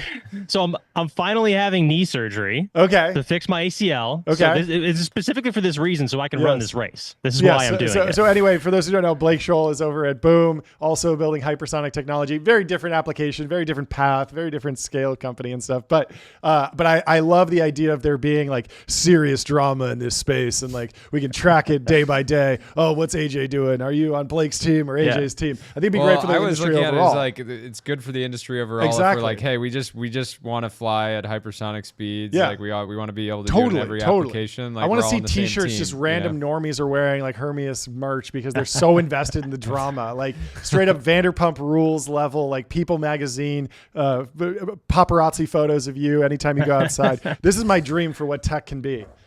Yeah. Well, I mean, we got a little bit of a race, right? So Boom flew supersonic this year, and we're building an airplane right behind me that hopes to do the same. Well, good luck. Well, I'm rooting for both of you, but I'm especially rooting for you. We just want to we have a pretty fast pace at the show, but we're not hypersonic yet. Not yet. And being able to do this show from the air with you, do an interview in the future. Yes. From the plane would be fantastic. Incredible. So Thank you for coming on. Yeah. Always welcome. Thanks so much for having me, guys. Appreciate it. Yeah, have a great rest of your day. Bye. You too. See ya. I love how everybody's just calling in from the floor. Oh, yeah. It's fantastic. Well, speaking of love, our next guest is Connor Love. Connor Love. They named Love after Connor. Did his family create Love? Yeah. Is They he productized inventor of it. IP. They made their money in love. They made their money in love. There he is. Hey, Connor. What up? Yeah, guys. I mean, I to wanted see the you. chatter to go on. I feel like I'm on Sports Talk Radio, You Long time are. listener, first are. time caller, right? Yeah. Well, good to have you here. No, it's great to have you. You had a thoughtful comment. I just said, come on the show. You were like, I'm game. Let's do it. So Let's here do we it. are. Well, let's start with that thoughtful comment. I mean, first introduce yourself, break down who you Yeah, are, of but course. then, yeah. No, happy to. I help lead our national security and defense investments here at Lightspeed. Been here for 5 years. Used to sit on that side of the table. Actually served in the military for a better part of the decade. So, excited to chat. I think there's a lot of spice. I mean, love Delian to death, but let's get into it. Wait, and set the table for us on like size, scale of Lightspeed, and then is defense tech like course. its own fund, or are you just making investments? Yeah, obviously. So history at Silicon Valley firm, been around for 25 years. I mean, we talk about ourselves like a platform. So we'll write a $1 million check early, or we'll deploy $1 billion late. So have the full kind of stack platform. Obviously based here in Silicon Valley, but have offices and reach globally. I sit on the frontier tech team, so myself, Ravi and Raviraj, and Taggart really invest in we call frontier tech. What I lead a lot of is all our national security, all of our defense stuff, and it comes out of the same core fund. So it's not a separate thing where we have to deploy $500 million a year in this. It's really kind of up to the team and up to how we see the ecosystem. Cool. That's very helpful. Let's go to the drama. You and Delian. Break it down. Before the drama, I'd love that. We were actually talking with Delian how the last 2 years a lot of VCs went amended their LP agreements and said, well, actually, I fancy myself a bit of a defense investor myself. I think we all did that. I did that as an angel, right? I've got my bets. Yeah. Everybody realized it was cool to be a patriot. Yep. Do you think that it's are there real blind spots for investors that don't have military backgrounds? We just had Steve Simoni on the show from Allen Control Systems. He was a nuclear engineer in the Navy. Like that clearly sort of informs how he thinks. How much of an edge do you think you have because you actually have lived on the customer side? I mean, like most things in life, if you haven't lived and breathed the problem, it's really hard to roll up your sleeve and understand like what's real and what isn't. I think the thing that's quite obvious, though, is the fundamental pace of change of technology is happening so quickly that even what I was talking about 10 years ago, and I sat out in the Pacific kind of before the Pacific was cool. I wrote 1 million memos about hypersonics and space-based systems, and I worked directly for the kind of the 4-star command of the Pacific. And like we were talking about basic shit back then. Like we just didn't have enough mass on systems. So I do think there's this clear edge of understanding who the customer is. More importantly, like the crazy thing about defense tech that I think not a lot of people realize is there's really not the concept of product-led growth. Like you can't just dog food something with a customer and then all of a sudden the colonel or the general out in the Pacific is like, great, I'm going to buy $100 million this thing. I mean, it's not how it works. I mean, Congress has to say, we have program offices. We have this complexity of just utter chaos that makes this really hard. So, long story short, it definitely gives me an edge. I just think things are evolving so quickly that, again, the edge isn't enough. Like, you need to get lucky 100 times. I mean, what does Trey say all the time? Like they got kicked in the face for 7 years straight at Anduril before coming today. So it's not easy. Like to be clear, I'm not pounding the drum that like there's going to be 100 Andurils. Like I hate to break it to you,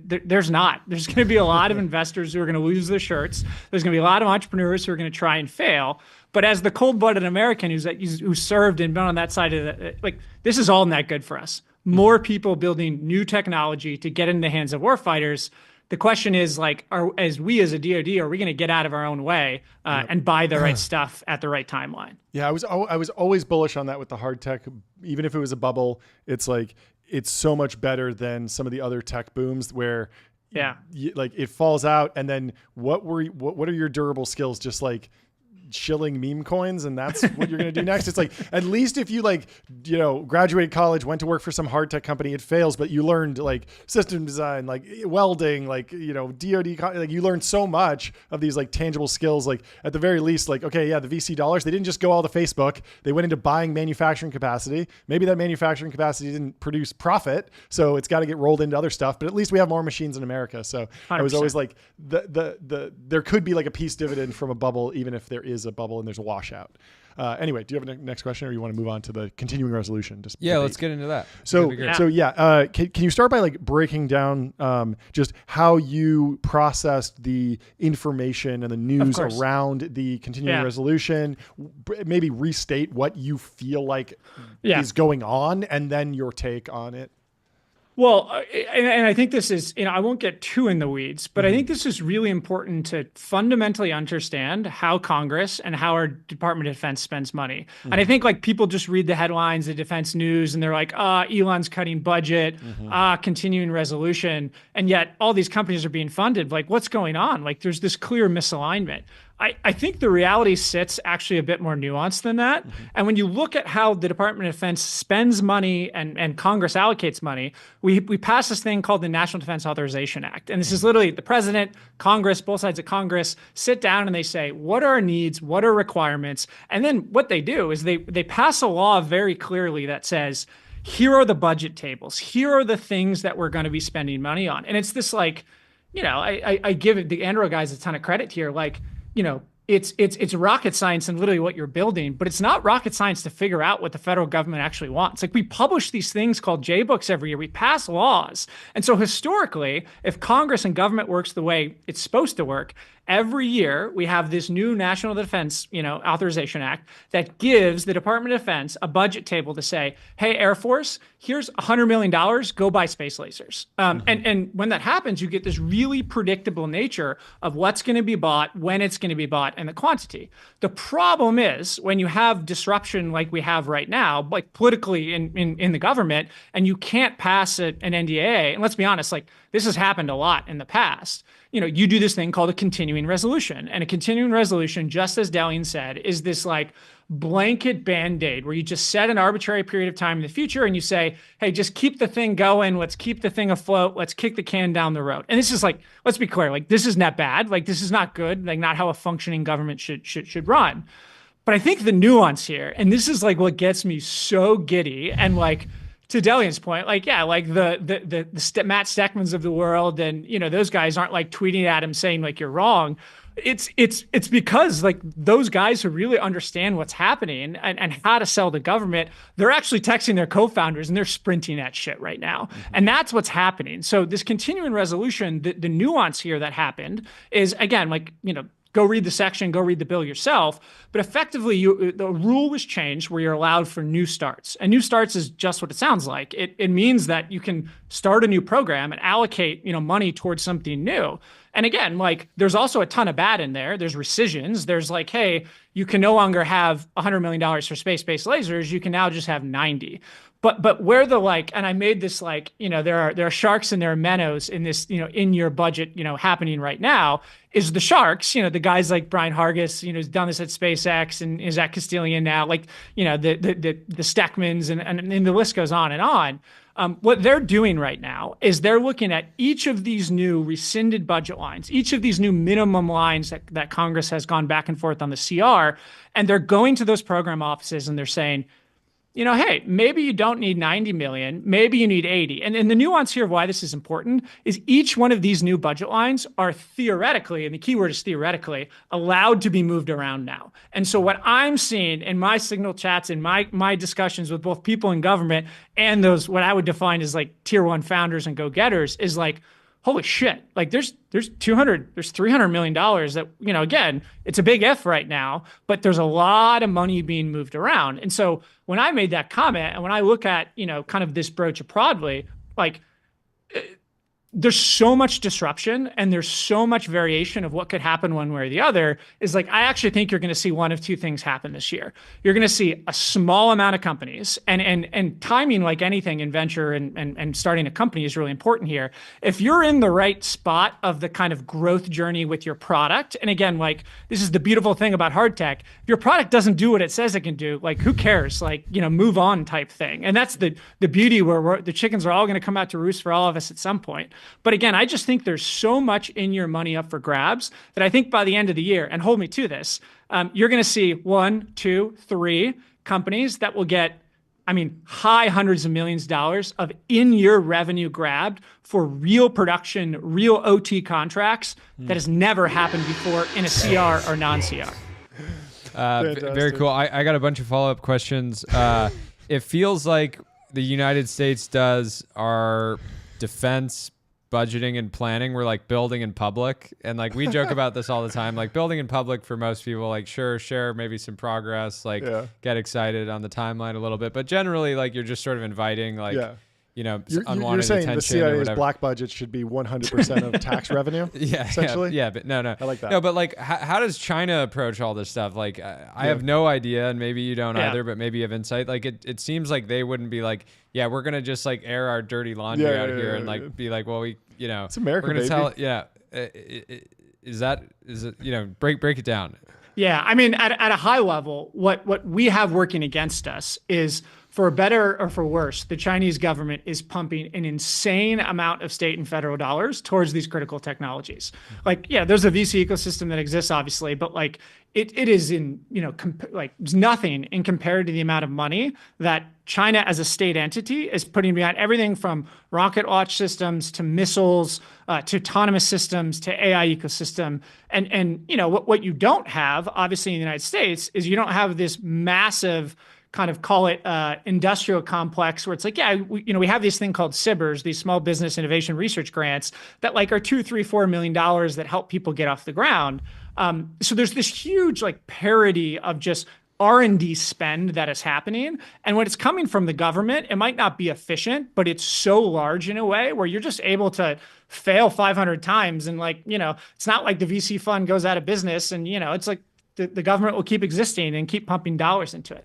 I think the edge we have here, because I'm an optimistic, cold-blooded American as opposed to a doomer and gloomer, is I actually think the competitive ecosystem we have, and I've told this to everyone in government who will listen to me, and again, this might be controversial, but like, we need to stop funding a single SBIR in our DoD and in our federal government. And the reason I think that is, like, in a historic world, SBIRs have been this thing to get a company off the ground to like, hey, I need some money to develop something. And that's like net good for like entrepreneurs and people. But now you have this wonderful thing called, venture capital ecosystem, who's now said, hey, I'm actually really interested in the risk in this. And I believe in your vision. I want to back you. You actually get the right incentive alignment here, where if we do our job right, and I say collectively, like me, Delian, GCs, the whole list of folks, then we're going to be funding the right things that have true technology behind them, have the right entrepreneurs and founders who get what they're doing. And so I would much rather take our system, just to be totally blunt and honest, than this Chinese, like, let's pump trillions of dollars. And they're doing that because I think this is more efficient. And I think the cream's going to rise to the top of, like, you're going to see, again, not 100 Andurils, I hate to say it, but you're going to see some pretty large companies that are solving real problems for the Department of Defense.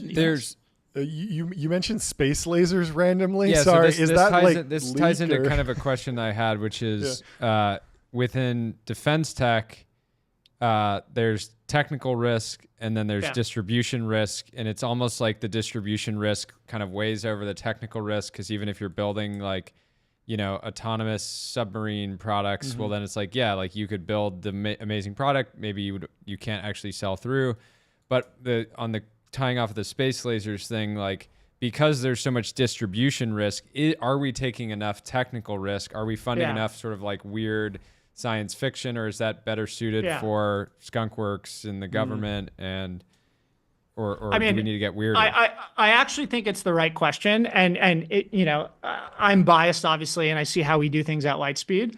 I think about things in a spectrum of, like, on one end of the spectrum, you have what I call like true science and technology risk. Like, this is the bits and atoms thing, like if a fusion reaction doesn't take place, like you don't have anything, like there's nothing there. On the other end of the spectrum, you have the kind of commercial products that we know exist. Like we can get a car to drive, we can get a software system to kind of, be a CRM or whatever.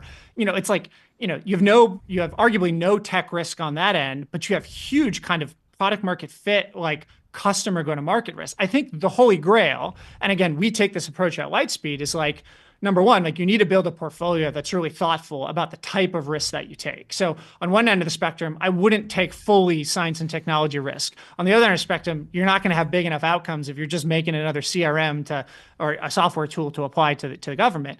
The sweet spot, in my opinion, is what I define as these like systems companies. And again, like, Andrew, I'll use Andrew as an example here because everybody knows them, but it's like, there's a clear software kind of component to what they do. They're going after end systems. They're building really hard shit that's hard to do. There's some physics kind of, like barriers to kind of figure out. But the beauty is each new system you add as a systems company only makes that flywheel on go-to-market that you've secured, before easier. Like again, when you're a multi-product company, and like, Saronic's getting there now, like other, Castilian will get there eventually, K2 and Space will get there too. Like once you've made one sale and made one customer really happy, you show up with the next 4, 5, 6 different products, and you have credibility, you have contract history, you have the ability to actually deliver and do what you said you would do. I mean, the dirty little secret that everyone knows about Andrew is like, the acquisition machine that they are with like APP and Grimm and Bobak and the team there's like, they're taking things that are cool pieces of technology and they're 100xing them. And it's like, nobody else can do that. That is such a unique kind of ability as one of these systems companies. So I think if you're a venture capitalist here, number one, like go back to my statement before, you need to know what real problems are. If you don't know what real problems are, and if you don't know where government is spending money, you're shit out of luck. You're just going to be wandering and throwing money at the hot thing. But if you know where the pots of money are, if you know what the needs are, and you do this really balanced approach of some physics risk, some, kind of go to market risk, and then you just have a bunch of these systems companies that can get really, really big. I mean, again, I think that's how you return venture funds. I mean, that's what I'm in the business. That's what we're in the business of doing at Lightspeed. Great insights. Do you think there's, our show is oriented around venture, but in order for some of these, venture-backed companies to actually do what they need to do, they need to partner with a bunch of small businesses to actually produce, everything from individual parts and things like it. Do you think there's an opportunity for like basically SMBs to pop up to service some of these venture-backed companies that want to focus on the technical risk and selling, but then they have to produce a bunch of components as well, and they can't, make 2,000 parts for a single, missile, right? Yeah. I mean, let's be clear, and I'll actually be really blunt about this. I think how this entire ecosystem, both from an entrepreneurial and a VC, perspective, like defense tech, how this goes wrong is we actually cannot deliver on the systems that we are selling the government. I actually think the snowball of like accepting new tech, while it's still small in the grand scheme of things of the budget, I do fundamentally believe that snowball has started to move. And so how we fail, to be clear, is that if we cannot produce at scale with efficiency in the scopes that we say they were going to do it, and for better or for worse, like we don't have an industrial base in the United States to solve that. Like we don't have, I mean, the mom and pop shops are dying. I've visited them, from Southern California initially, you go out into the kind of desert there and, it's like one guy after one guy after one. He's built like a $7 million business doing this one thing over and over again. Those guys are dying. We do not have an industrial base to serve this. So the question, and this is like the real big, like, people push me all the time, like, how is this bubble going to pop? How is this going to fail? It's if companies like those systems companies can't find a way to vertically integrate themselves, or they can't figure out a long tail supply chain of how to produce not just a couple hundreds of these systems, but 1,000, then I think we're in real deep doo-doo. And you've been in this situation where you've oversold and underdelivered, and you don't keep billion-dollar contracts if you do that. So I think we have to. Like, can SMBs do it? I don't know. Maybe it's Chris at Hadrian. Like maybe it's the long tail defense techs. I mean, I don't know. Yeah. I mean, we'll find out very, very soon.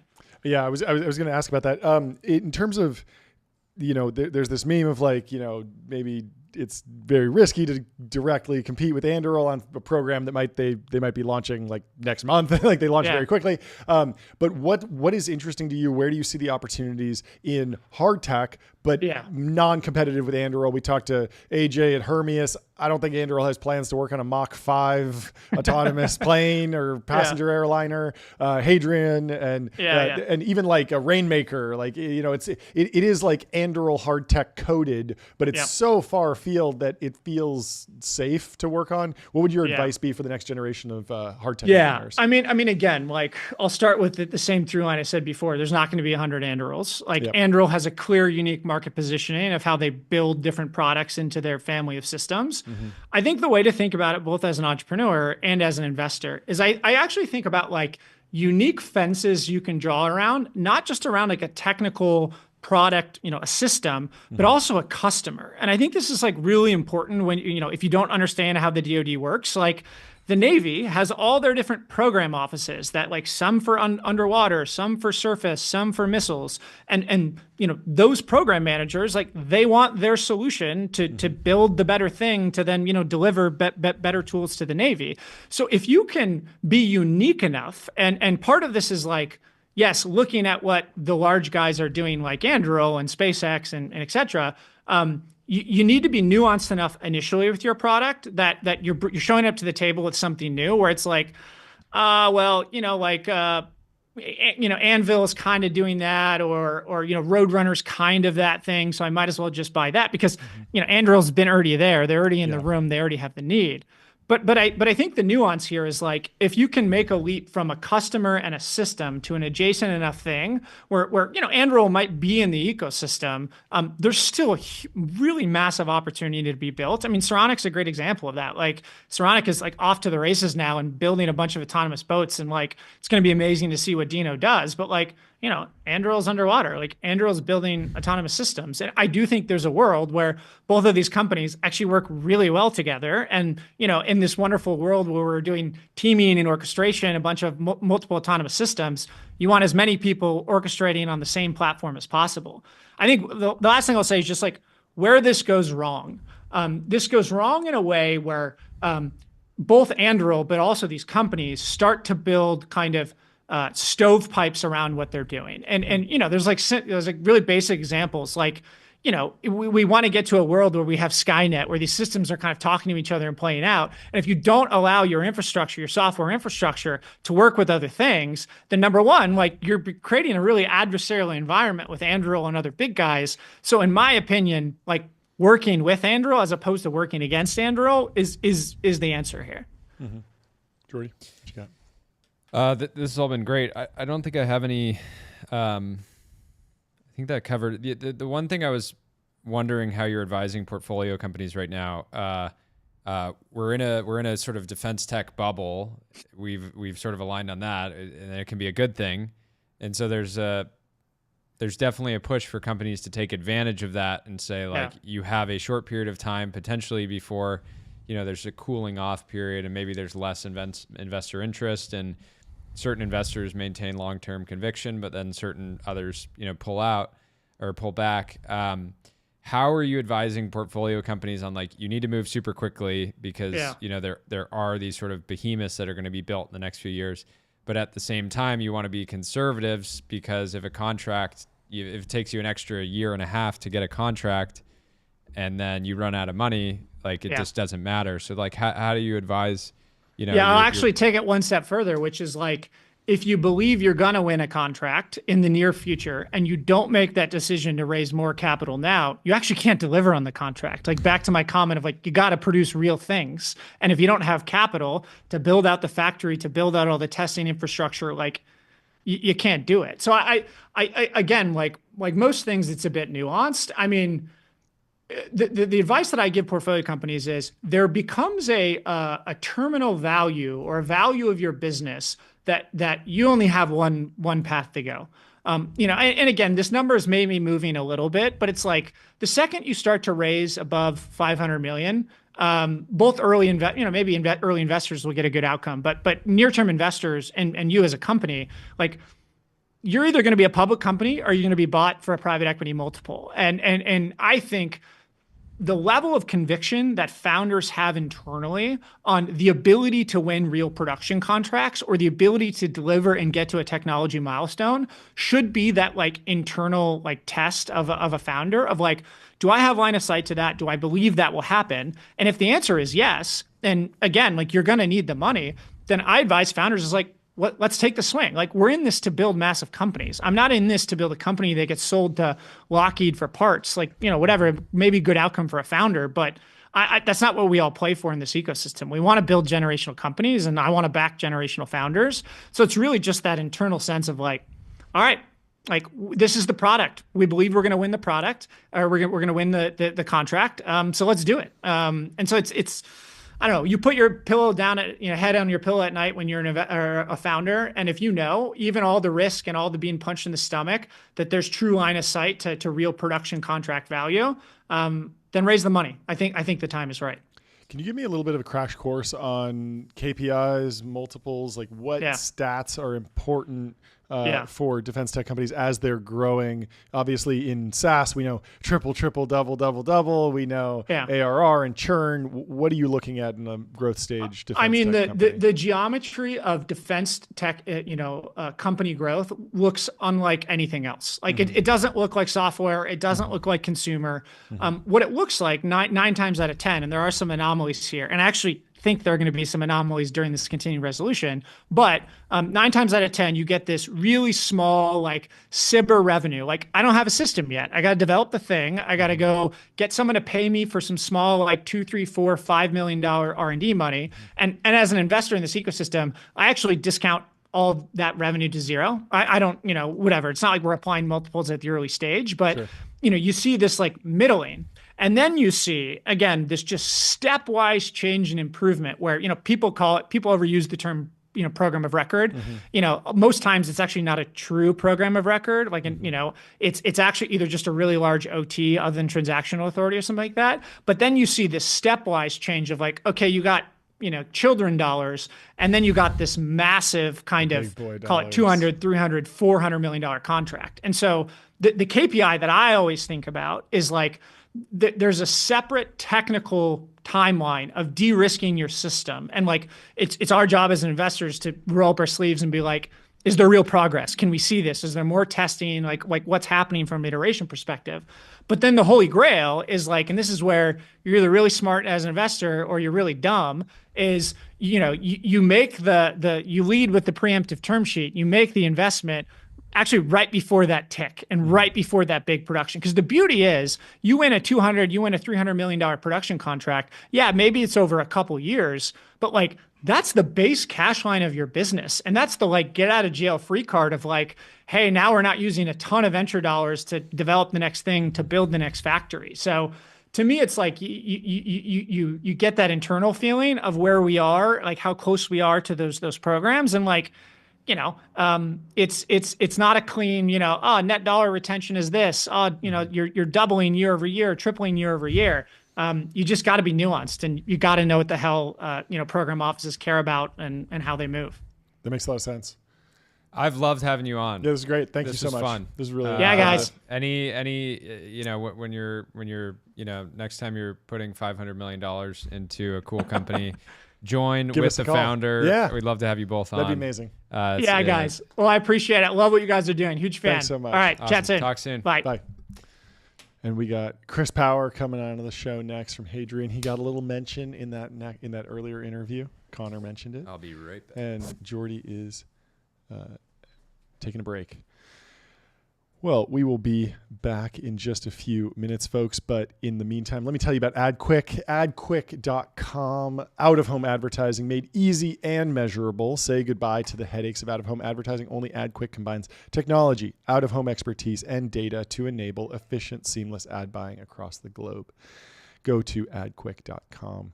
Sign up, run a campaign, and get some beautiful billboards out there. Then take some photos, send out a photographer, take some photos, get them on social media, put something funny on there. The AdQuick team is really, really good at coming up with kind of like viral stunts. I mean, Mike Solana did a Pirate Wires billboard for AdQuick. They have a partnership together, and I think he got like 100,000 likes on X. I think Elon wound up retweeting it because it was a big milestone for the company. They put up Moon should be a state right in Times Square. And speaking of the moon, we got one of my good friends who's obsessed with the moon, Chris Power. Welcome to the show. Jordy's slacking off. He's taking a break. He'll be back in a couple minutes, but good to have you. Welcome to the show. Thanks for having me. It's a pleasure to be in the capital of the capital. Thank you. Yeah, it's good to have you here. How has life been? You've been traveling.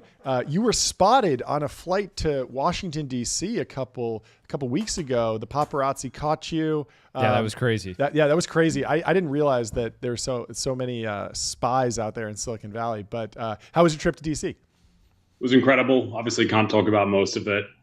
Some of it's classified. Very impactful, especially with the new administration coming in, wants to fix American manufacturing. And, the vice president gave an incredibly rousing speech about reindustrialization at the Andreessen conference. So it was incredible. And yeah, look, I don't know who leaked that photo to you. I was a bit concerned whether it was a fan or like a communist spy tracking down all the defense tech founders. But, you got to be careful these days. Yeah, you got to be careful.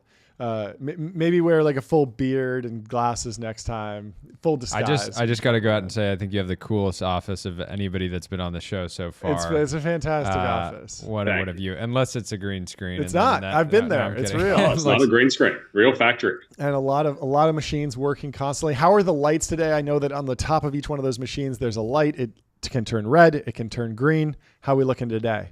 Very, very green, fellas. Very green. Yeah. That's great. Just like the ramp logo. Everything's going up. Fantastic. That's great to hear. Well, anyway, you didn't even get a chance to introduce yourself. Can you just give us like the high level pitch for Hadrian, what you're building and where it's going? Yeah, so I'm Chris Power. Hadrian builds autonomous factories. So, we deindustrialized the country from the 70s through the 90s and gave all our industrial power to China. And now the incredibly skilled workforce that does incredible technical things in high precision machining or castings are all aging out. So we really don't have an industrial base anymore. So our mission is to reindustrialize the US by building highly automated factories that are, as efficient as China with a lot more software robotics and a new manufacturing workforce. I see that the lights are on in that factory. We're trying to get to lights out factories. Is that the goal? Is that just Chinese propaganda when I hear them? No, we're lights out today. We run 24/7 with a handful of really smart people running the fleet. The lights are on now because we're all here. Yeah, we're a 24/7, 7-day-a-week operation. Wow, that's awesome. Can the robots save us, right? It's a very scary time right now where China's producing a lot of robots that can be used for a lot of things, flying, maybe over your kid's birthday party to get fun footage, or they can, be kamikaze. Used in kamikaze ways. But it feels like automation and advanced robotics-led manufacturing is the only way that, like you said it yourself, maybe the only way that we really reindustrialize. We just don't have the sort of skilled labor force, but you're betting the company on that. But maybe kind of talk a little bit more about that specifically. Yeah, I mean, our goal with our software and robotics is to make it so easy to be highly skilled that anyone can do it. And 100% of our workforce are people who've never set foot inside a factory before. They're just 10 times more productive. Because we're getting them superpowers with software and robotics, right? And I would, you guys are big fans of Formula One. So like a lot of what our software does is, imagine if your son or daughter who was learning to drive, they had Tesla autopilot on an F1 car, they can just, drive a McLaren very quickly without much training. That's kind of what our software does. And we really believe in using the best of software and robotics to give the new workforce 10 times more efficiency with superpowers, versus like replacing them entirely, Yeah, and so is this the same way, like to compare it to yesterday, anybody can do Studio Ghibli animation, so like anybody should be able to make like the most advanced aerospace parts, etc. That's exactly right.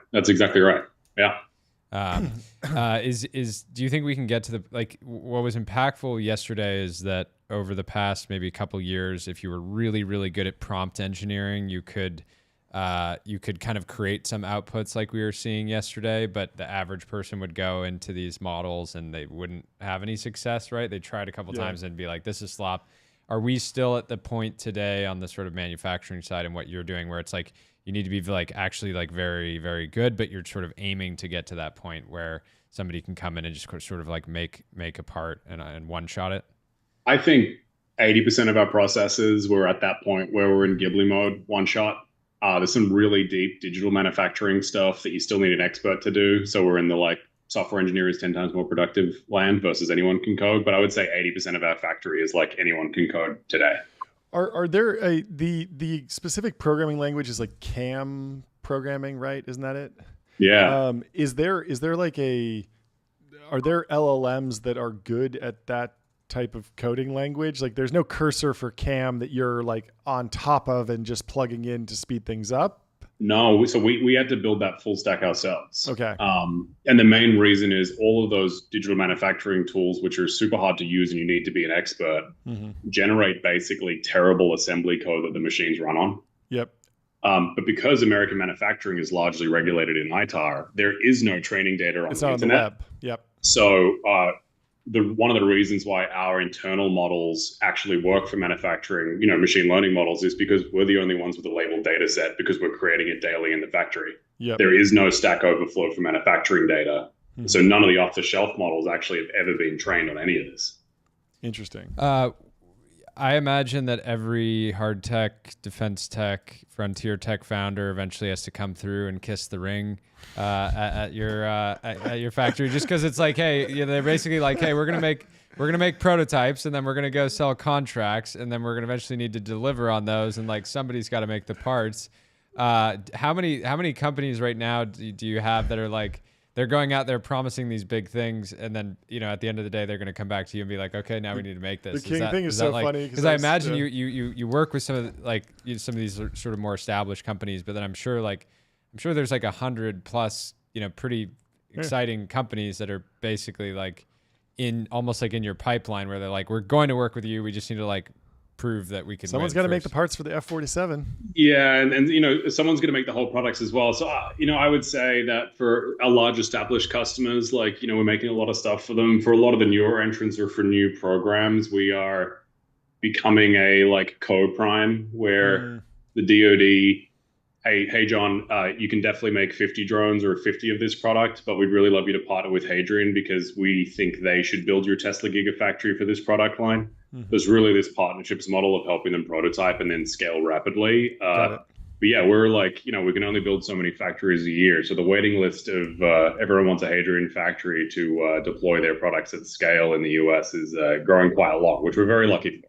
What do you think about the classic Harvard MBA who's like, I'm going to go buy this sort of SMB manufacturing shop that's putting up $5 million of EBITDA, and they've done so for 30 years. So they're just going to, are they like buying like sort of an aging asset, or is there sort of like value in sort of like understanding what they're doing and sort of like upskilling it, or the machine shop roll up idea? The machine shop roll ups of the world.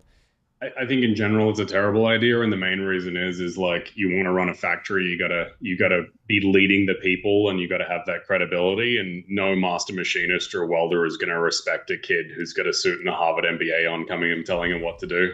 I think it's a really tough gig. And is it also one of those things where you want to? Chris actually tried to do this like years and years ago. Yeah, like, but is it also before it was a trend? No, I imagine there's been so many advancements and everything from robotics to AI that you would want to just think about the factory, like how would you build a factory today versus sort of buying this asset that's been operational for decades. Scratch. Because we're having Dhruva on from Deterrence later, and he's got all these crazy stories where walking around these factory floors and there's an active machine being used that's from the 40s, like the 1940s. Like it was working in World War II, and we're still using it today. Keep using it. And so I imagine if you have the opportunity to partner with a new defense tech company and say, well, like, here's what's available now. Like, you don't have to go and try to take over some old factory.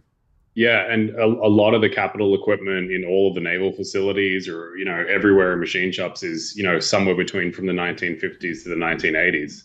And it's just impossible to automate it because often none of them have computers on them in the first place. So you really got to build these factories from scratch with new technology and new workforce.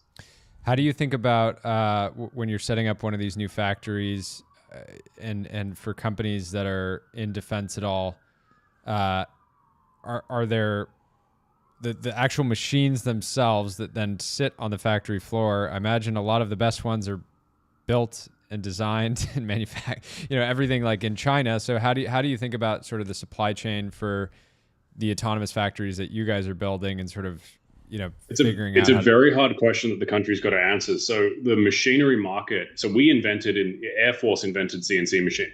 And we no longer make CNC machines in the US. And I think you saw this article about, Haas white labeling some China ones and selling to the Russians. But the main manufacturing markets where we buy from is China's number one. We don't buy for them because they got spyware all over this stuff. And then it's, Germany, South Korea, Japan are the best machine makers. And it's kind of like the car market. You can buy an Italian one and it behaves like an Alfa Romeo and it's really fast, but you're going to be in maintenance hell forever. And the German ones are really stable and the Korean ones are quite good. So, if the balloon goes up with the conflict, can we even buy the amount of capital equipment to put in the factories because we don't produce that capital equipment in the US anymore? So, part of my job is grow super fast and buy all the capex from our allied partners and make sure it's in the US. But we no longer make the underlying machines in the country anymore. Can you talk a little bit about the continuing resolution? You're not a company that's going directly for program of record, but obviously your fate is kind of tied to that. I mean, I know that you probably can, but can you talk about how did you interpret the news? There's been a lot of chatter about this is a bear case for the entire industry. Maybe there's green shoots of opportunity. How are you processing it? What's your strategy? So we're in a really lucky position where we're everyone's factory. So as long as we have enough customers who are winning and losing, we're growing at a rapid clip rate because we're kind of the index of the market, right? Sure. Which is a really lucky position to be in. Yeah. We also partner with a select few companies, again, to co-bid on these major programs that manufacturing is a real challenge. But for our core business, if you're a small defense startup that they've got one big program of record and that gets delayed 9 months, your burn rate's through the roof. You're canceling your ramp credit card. You can't put ads on AdQuick anymore. You're in a really tough position. Yeah. No 8 sleep.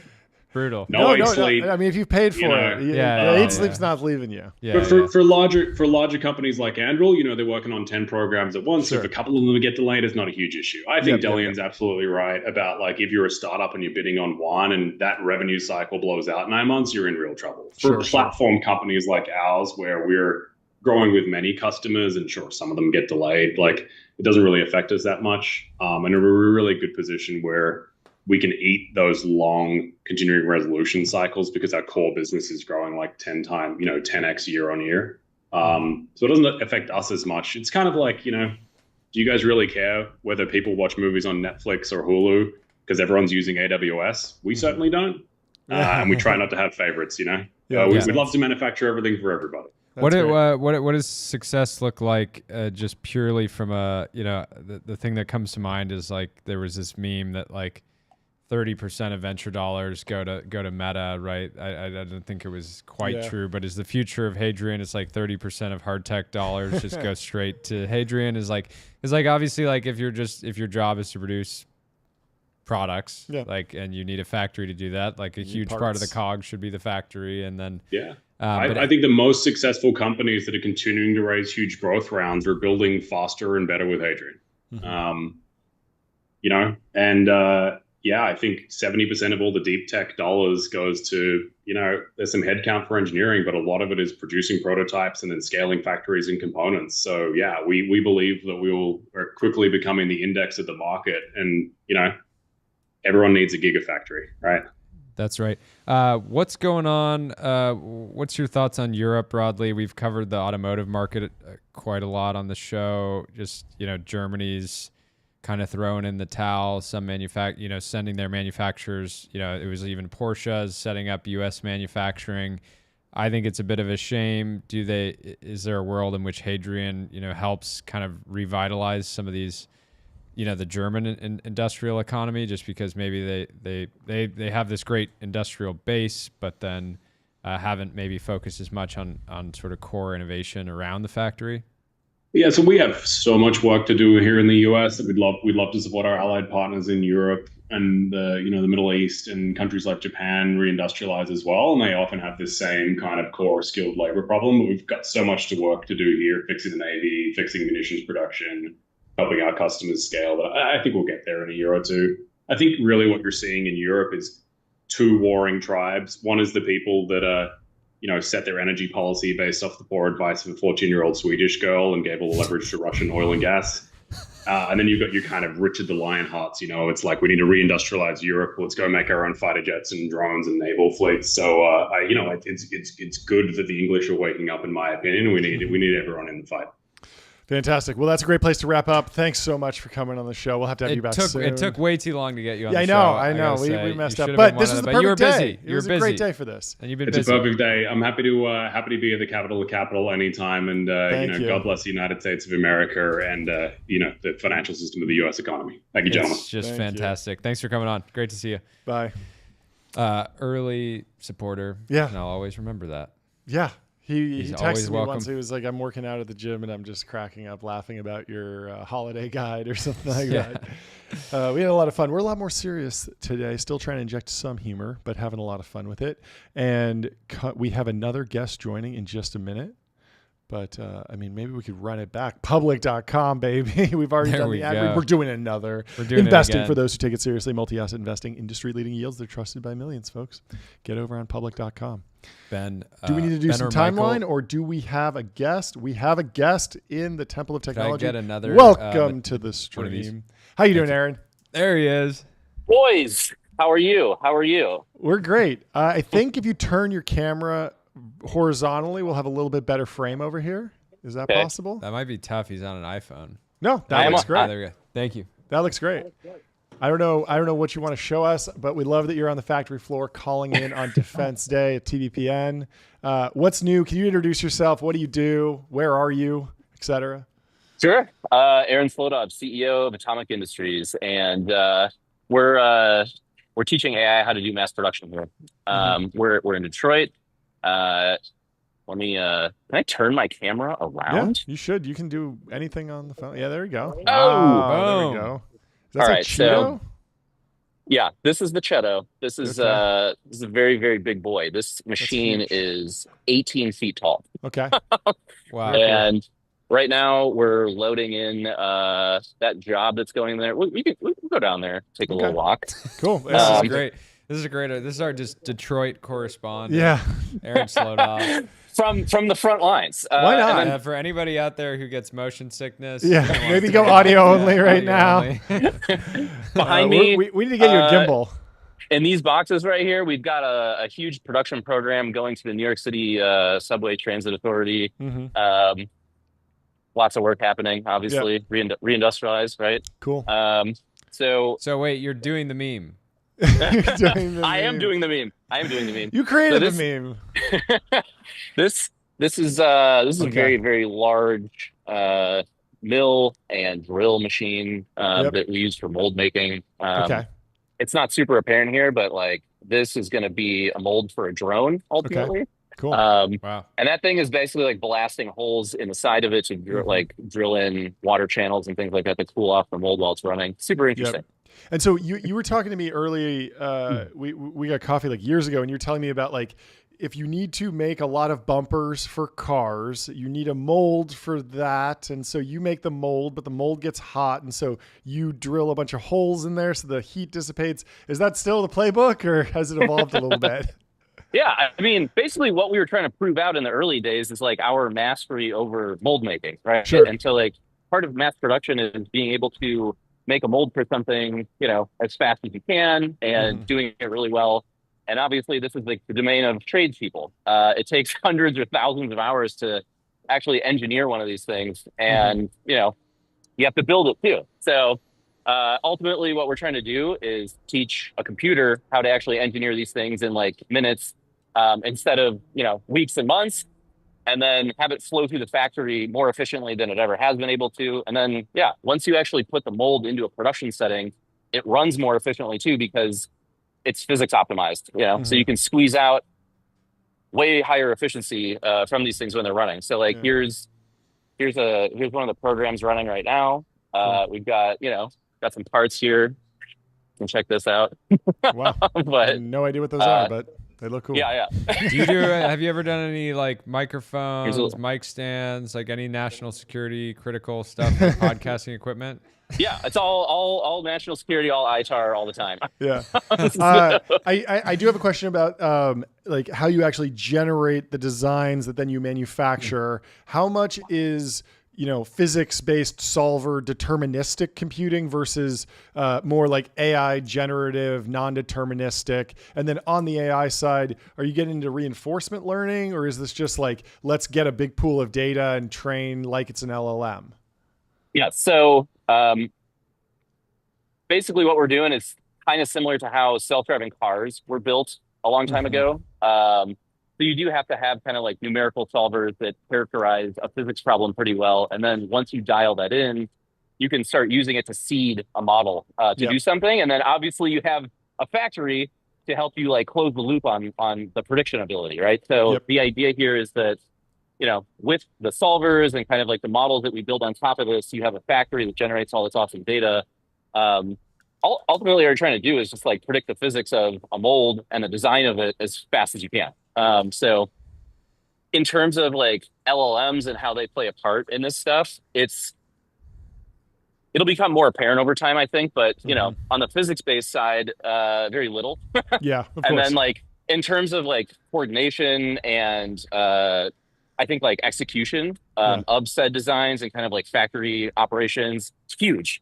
A lot of that stuff can be really great, like, agentically for helping, the efficiency here. Yeah, there's a little bit of like when all you have is a hammer, everything looks like a nail syndrome with the LLM stuff right now, where people are like, let's just stuff it in everything. And it's like, there are other algorithms, in fact, that might be useful. And and that's okay. You don't need to be embarrassed. Yeah. I imagine when you guys are, in the customer development process, like you're oftentimes, there we go.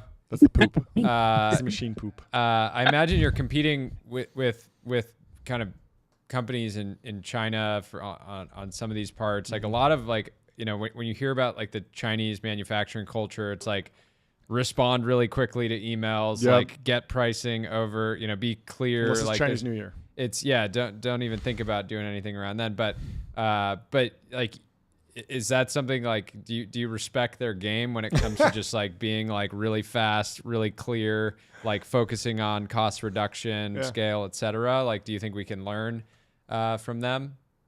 I think that, there's an interesting story there, right? Which is like the grit part of it. And so I do think that like, if you're highly motivated and incentivized to actually win as much work as you can, you're going to do whatever you can to do that. Right. And so like a lot of American like high mix manufacturing is, let me just take a look at this job and see if I'm going to make enough money off of it before I actually even like talk to you.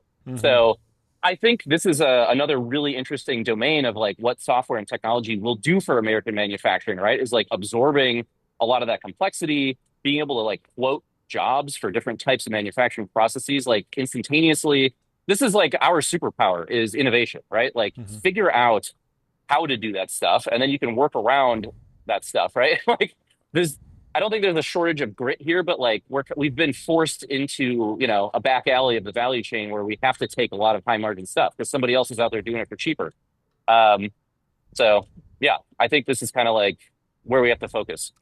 I had kind of a hot take a while back and I wanted to run it by you. I was saying like maybe the secret to China's dominance in electric vehicles now and drones like actually goes back to the Happy Meal toy, and the fact that America can't make something as simple as a Happy Meal toy in America is a problem that might actually be worth solving. But how does that hot take resonate with you?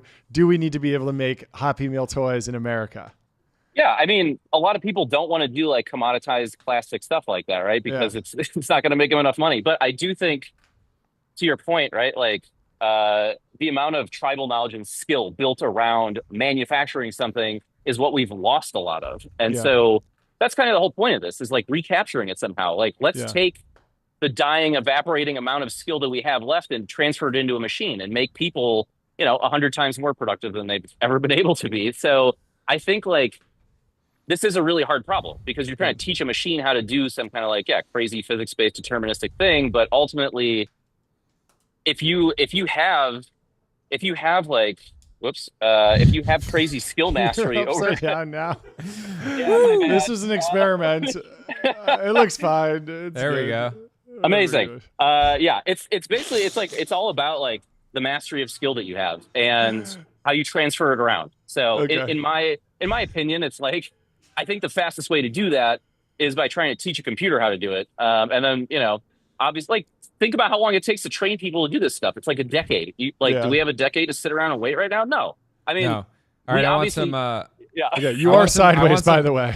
You are For us. sideways. Now you're back. That's better. I want some hot takes. How do you feel There about? we go. Good.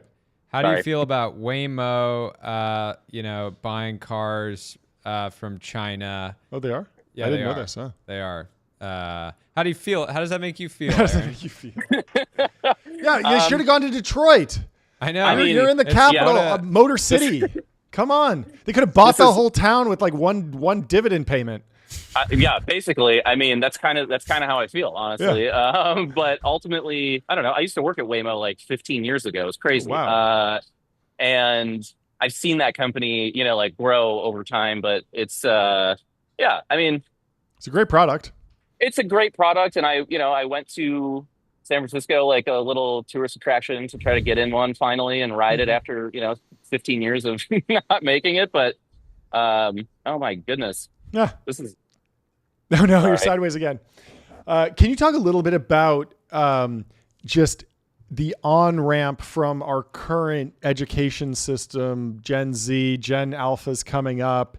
How do we get folks to get excited about what you're doing, manufacturing, hard tech generally? And then is there a need to change? Do we need to, like, when I went to high school, like there was no machine shop class. It just wasn't an option. And it feels like that took my whole class off the path of like ever pursuing anything related to machine shops. Now, most of those people became like consultants and bankers and lawyers and doctors. But, do we need to bring back machine shop? Do we need to do more in the college circuit? Or is it really just great memes, great conferences, and people will pivot at the last second after they've been studying CS for 4 years? Yeah, I think it's two things. Like incentive, obviously, right? There has to be a reason that you want to do something like this. So it's either going to be pay or the glory. And the reason that I wanted to do this is because this is one of the hardest, engineering and physics problems that like I can imagine. It's utterly insane how hard this is. And like, I think I'm probably one of the only people stupid enough to do something like this. But ultimately, I think the challenge of it is incredibly rewarding. You get to put your hands on steel. You get to get cut and bleed. It's awesome. But beyond that, right? Like if you turn factories like this into a sci-fi future, like who's to say you can't pay somebody that works in here the same as they get as like an L5 at Google or something, right? Like if you're productive enough, I mean, kind of speaks for itself. And like beyond that, I think also, training wise, exposing people to this kind of stuff is ultra important. Being able to do factory tours, right? Like our buddy Zane,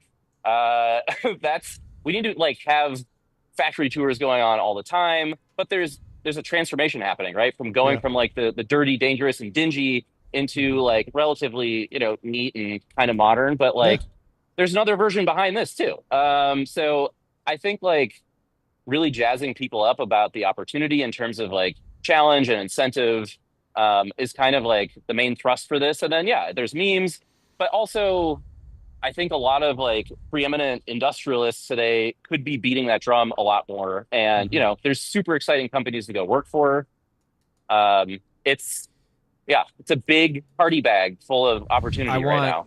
I want one Last question. more spicy, fresh, hot off the grill, hot take from you before you leave, and we'll have you on again because it's been great. we'll have you on with a stable camera too, so we can see that handsome face. I had to walk around, right? We're gonna get you a selfie stick straight from Shenzhen on Temu. A Temu selfie the stick. Temu That'll selfie solve stick it is with in a the gimbal. mail. Temu Expected gimbal. in 6 weeks, but we paid $1 for it. Last question: is there a world in the future where you got humanoid robots walking around that factory floor, or are they unnecessary with the other forms of automation that you have going on? Yeah, I mean, I would love to. I think they could probably be pretty useful for, little stuff that requires less precision and dexterity. But as that improves, obviously, probably some interesting work for them to do around here. But for now, it's like walking around the outside with like a machine gun. So there we go. I like the sound of that. Yeah, that actually sounds pretty good. Give the robots guns. Yeah, give the robots guns. Robots guns. Yeah, security. Detroit first, baby. Let's go. For sure. Yeah. Aaron, it's been fantastic having you on. This is awesome. Looking forward to the next one. Keep pounding the table. It's working, I think. Yeah, good luck. Thank you, guys. I'll talk to you soon. Bye.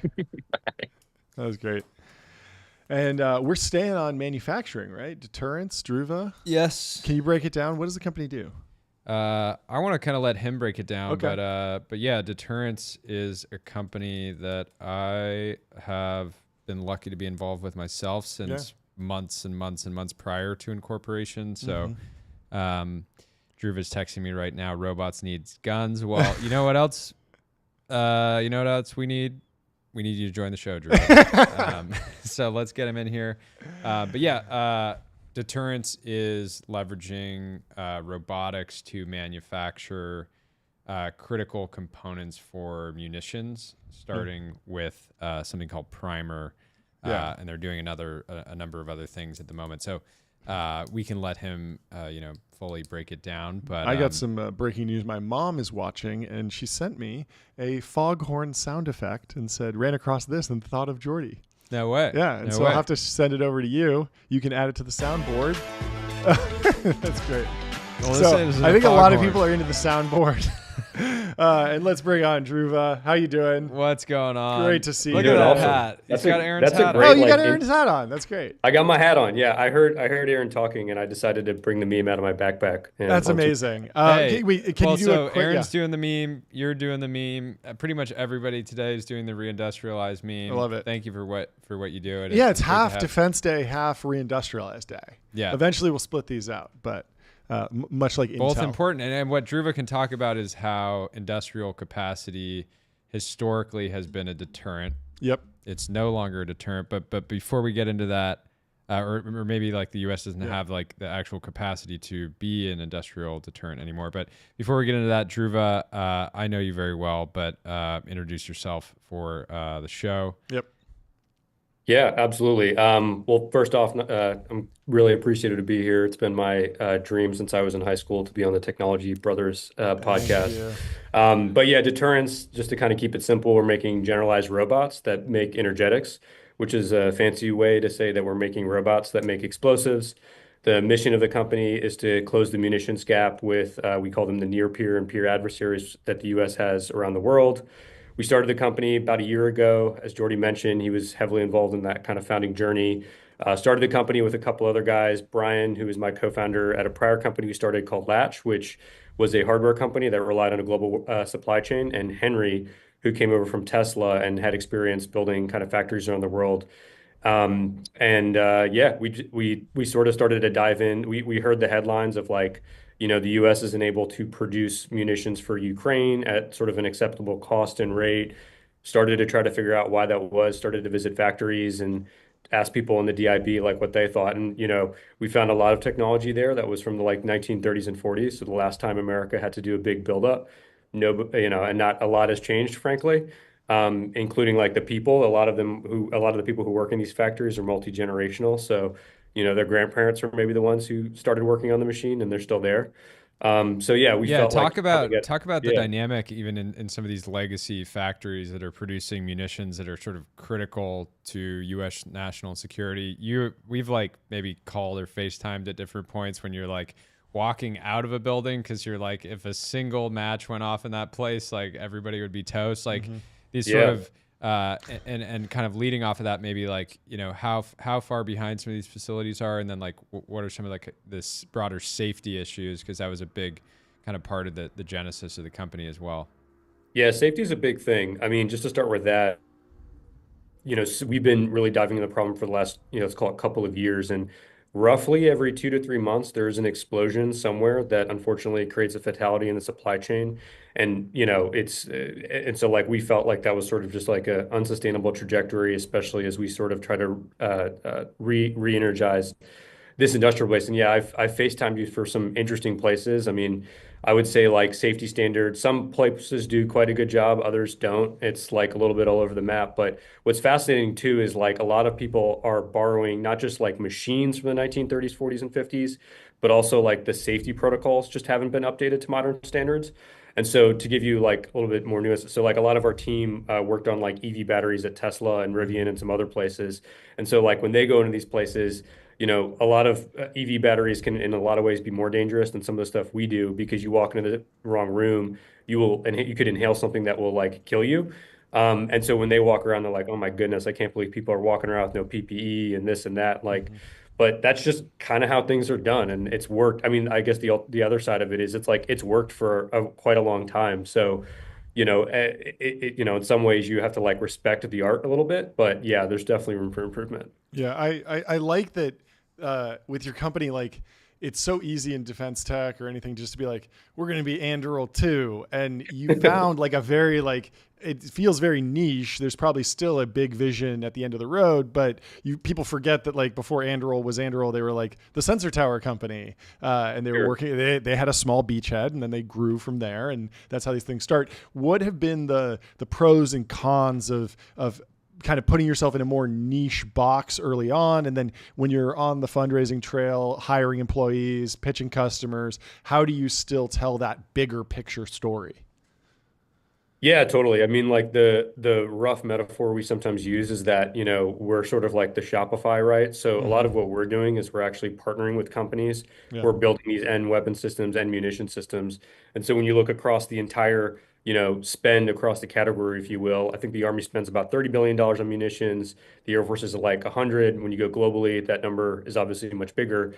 And so we're sort of like, in some cases, like 20-30% of that spend is basically energetic kind of stuff. So that's how we sort of call it like the market story. But I think from like a product story, when you're trying to hire talent, especially on the engineering side, what gets folks excited is we're sort of intersecting two kind of interesting disciplines, or three maybe things. So one, which is always fun, two, robotics, and then the third thing is like chemistry. So a lot of a lot of this chemistry is like super old, and so people don't really understand how it works, and that's part of why you'll see like people really resistant to change in this market. They're like, literally, if you make one tweak here, you might just blow your eyebrows off, kind of thing.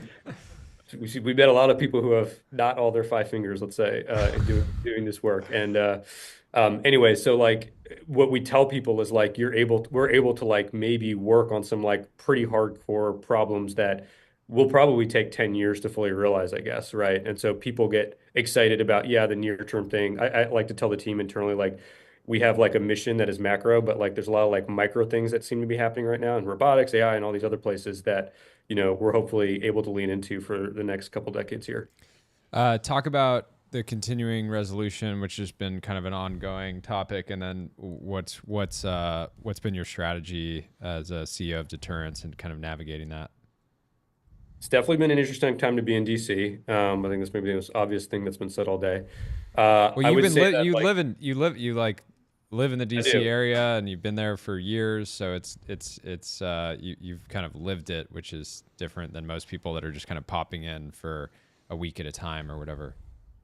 Yeah, no, totally. And I also have encouraged some founders lately, like especially if they're small, not like Anduril has a huge team here and stuff like that, but folks who are smaller, to spend time here, because information is moving like pretty quickly. Like I've had things where I take like a meeting with one member and their staff, and then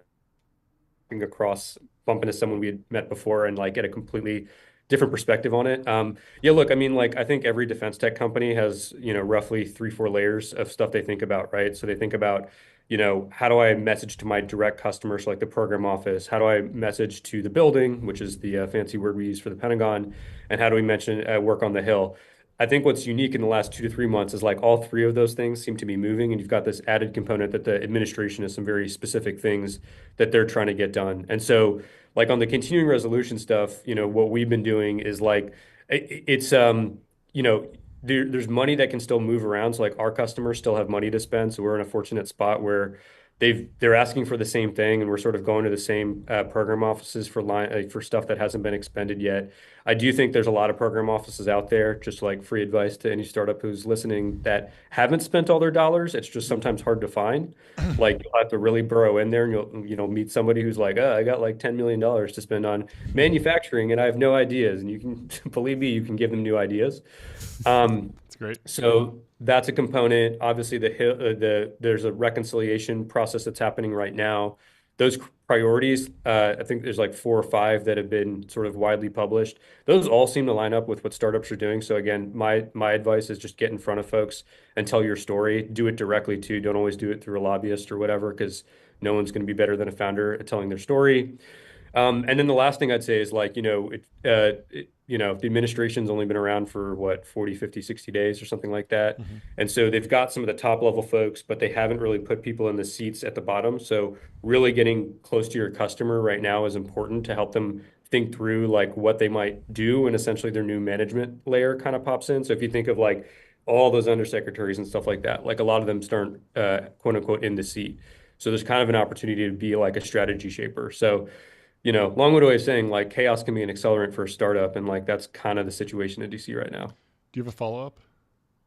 Yeah, I have a more of like historical question. I was just going to ask for like, can you zoom out and just give me like the really basic, like explain like I'm 5 on energetics, primers, explosives. You said the Army's spending something like $30 billion. My conception of what's going on abroad is like a hand grenade on a DJI drone, but like how does your product actually get into a like a weapon system and totally. Exactly, like I'm thinking at the level of like I'm seeing cartoon TNT right now, but I want to go deeper. Not far from the truth. Okay. All that time I spent on Cartoon Network as a kid is finally playing off. Yeah.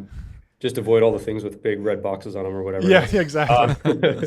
So I mean, energetic materials broadly, they're basically just a material that has like a high amount of sort of stored energy, and then when you apply if you apply another sort of catalyst to it, It expends more energy. Yep. So that means like, so if you think of explosives, like fireworks, pyrotech stuff, propellants, like those all kind of fall in energetics. The specific stuff, I'll maybe start with primers, which is what we're starting with. So we're starting with primers for small caliber rounds. So actual like bullets in a rifle that a soldier would shoot. That's right. Got it. So we're inside the bullet. That's right. So standard bullet has 4 parts, right? Mm-hmm. So you've got the brass, which is what falls to your feet when you shoot it. Yep. The projectile, the little powder in there too. So again, growing up on Cartoon Network, I assumed that like the gunpowder was the part that went boom or whatever. It's like not actually true. It's actually the primer. So the primer is in the back of the bullet. Okay. When the hammer hits it, it kind of pops. Like if you took the primer out and threw it at the ground, it's a bit like a cherry bomb. And so what it does is it creates a mini explosion in the bullet, and then it burns off the gunpowder to start an explosive train, and that's what shoots the bullet out, essentially like a little rocket, right? Yeah. Way it's made today, and a lot of energetics, like the broad sort of steps that a lot of energetics are made, is you start with mixing some chemicals, right? So we take a bunch of chemical precursors, you mix them together. In primers, those kind of come together, and they almost turn into like a doughy ball, if you will. Mm-hmm. That doughy ball is then passed to someone who is at like kind of like an application station. These stations are typically in like clean rooms. So think like in like on steroids, like wetted floor, rubber boots, rubber gloves, all this kind of stuff. So you've got someone who's standing there all day, and they're sort of rubbing up and down on these primers like that clay ball. Basically, it's somewhere between. It's a bit like Parmesan cheese on a cheese grater, to be honest. If you want to, that's helpful. Yeah. And then from there, there's a pressing process that happens. So, my co-founder Henry likes to say it's like a lot of what we're doing is rubbing and smushing essentially the material. But you want to do it in an even way, right? Because you don't want one bullet to work and another bullet to not work, which I'll come back to in a second. the last step, obviously, quality assurance, right? So just making sure that it was applied in the right way to have the right like performance characteristic. You'd be surprised. And there's a lot of stuff you can do with like computer vision here, where before it was like a human like looking at it and being like, sense. all right, so like much looks automation good, and now deterrence is basically able to leverage Yep. And the thing that when Dhruva first kind of like pitched me this sort of the high level vision for deterrence, and we started talking about it, what I thought was appealing is it felt like every defense tech company was going after these super sort of like sexy, like, oh, we're going to, this sort of F-47, like these sort of big programs with this futuristic tech. And Dhruva was basically like, had been sort of touring these facilities and saying like, I like well, bombs. look, like, more so like, are we even doing the basics? Right? Yeah, sure. Like if you walk around these facilities and if we were to get into a real hot war and we're relying on machinery from the 40s to produce the basic bullets that we need to keep our warfighter it's less sexy, but capable. it's just as important. Yeah, makes sense. That's right. And these markets are pretty big, right? Yeah, so totally. Like if you look at the 155 shell, like just some of the subcomponents we've looked at, I mean, they're like the contract size for like the glue is like in the hundreds of millions, right? Wow. Not the thing. The glue. Wow.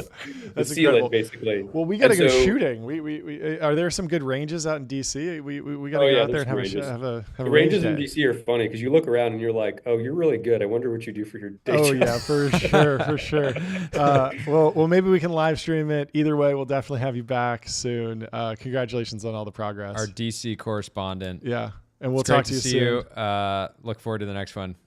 Thanks guys. So take care. See ya. Cool. I wanted to ask about the history. We can do it another time. Yeah. Just kind of sort of like the history of America's sort of industrial deterrence, right? This idea that you don't want to go to war with America because we will just outproduce you. And it's sort of flipped around, and now China's in a sort of similar position. But we got Cam coming in the Temple of Technology. Welcome to the show. How are you doing? What's going on? Good to be here. Yeah, thanks so much. I realized we were texting to meet up like years ago, and I'm glad that we finally got to make it happen. Could you do like just a quick intro on who you are, what your company does, just set the table for us? Yeah, awesome. I'm Cameron. I'm the CEO and one of the co-founders of Nominal. So we describe what we do is we're building software for continuous hardware test. So we're all about helping people test and validate their hardware products faster. So I was just listening to you guys talking, like we're very much a like the unsexy, very, very important, very specific thing, which is helping people move faster. Can you give me a little bit of like history and progress of the company? I know that there was a big fundraise recently. How big is the company? When did it start? That type of stuff. Sure. Yeah. So we are. We just had our 3-year-old. We had our third birthday as a company. We're about 55 people. Cool. And yeah, I mean, our kind of like the origin story a lot was like we have folks who my former employer Anduril, right? Like we had folks that come from Anduril, from SpaceX, from Applied Intuition, companies like this that have seen everyone building this amazing amazing tech. But so often the problem is actually the software that's just facilitating how people are organizing that data, doing this. So yeah. And the recent fundraise? Did you break that? Yeah, so we announced it a little bit late, but yeah, we did a Series A. We raised $20 million. It was led by General Catalyst. That was a year ago now, which is like time's moving quickly. So congrats. Yeah. Well, so yeah, I mean, what's the next milestone? Is the program of record framework SBIR then program of record? That's kind of like the meme pathway in defense tech. Does that apply here, or do you have a different customer? It's really interesting. Yeah, we actually think more in terms of like system of record. So what that means for us is like we work with organizations like TRMC. It's one maybe people haven't heard of, but Test Resource Management Center, right? So it's a OSD, Office of Secretary of Defense program, but they govern all of the like test infrastructure for the US. So if you're, if you're Hermes, right, like you have to be working very closely with TRMC about how you're going to like, define what it's like to test and validate a new hypersonic aircraft. For Nominal, like that's our kind of like customer, that's our target. We want to get to the place where they say, hey, everyone should be using Nominal. Like this is the better way to sort of test and collaborate and do data. So for us, that's the end goal. Yeah. How hard is hardware? Like it seems like your job is to make building hardware like quite a bit easier if you can test more efficiently. But like, I think people don't understand, like, you know, they see a company raise hundreds of millions of dollars and it doesn't work, or, you know, they struggle, and it's like, you had so much money, you had such a great team, but it's like, I feel like the average person doesn't appreciate just how hard it is to build a single, like that, just the engine of a rocket or a missile or whatever. And it's so true. And I think like we, you know, a lot of the value that we try to like provide for customers is, you know, it's like you're doing so much if you're a hardware company, like you have to, you know, you're doing all the production, manufacturing, you know, iteration. And often these teams, like they will hire software engineers, and they have the daily decision of like, do I send those precious, very valuable software engineers to build the software that is like value additive to my software defined hardware product?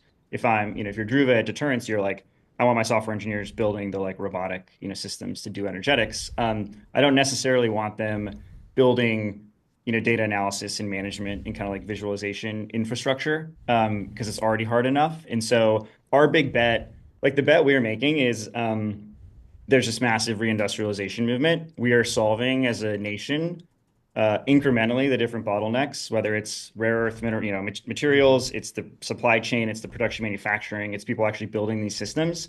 And so this rising tide, like where that condenses often is this very specific vertical slice of it, which is like, I need to use software to test all those things before I field them and deploy them. And so we're making this big bet that like all those trends are going to really condense on like the area that Nominal is trying to build in. So talk about your experience using maybe alternatives to Nominal, or just building basically the product, you know, internally back at Anduril. Like I think a lot of, you probably have the benefit where like your competitors to Nominal now are like 40 years old, like very like, you know, super clunky, like maybe don't even run on Mac OS. Yeah, it's so true. Like we think about, you know, the sort of competitors to Nominal are like National Instruments is the massive one, like Emerson, Siemens, like those types of technologies. So they did this massive industrial software land grab, you know, 40 years ago, and they've not been innovated against since. So they've like in this world, like they established best in suite. And so there's huge network effects of like all of the different pieces of software you want for testing and you know, validating a hardware thing. Like it's very annoying as an organization if you have to build the connectors between those. And I, you know, grabbed this territory, and they've owned it since. What's happened in the last, like, I don't know, 15 years, and saw this at Anduril and other places, is the software world solved this problem for software. So continuous delivery, you know, linking, testing, and operations and observability, like all Datadog, Splunk, Grafana, you know, different pieces of technology like that. So what's been happening in the industry is people have been, you know, trying to basically use those to get rid of the old, you know, NI or Emerson type tools, but those don't work for a variety of reasons. And so with, you know, startups and scale ups, I say we often replace someone trying to use, like a Grafana and a MATLAB and maybe some Python scripting analysis, kind of holding all together, maybe like Databricks or something on the back end.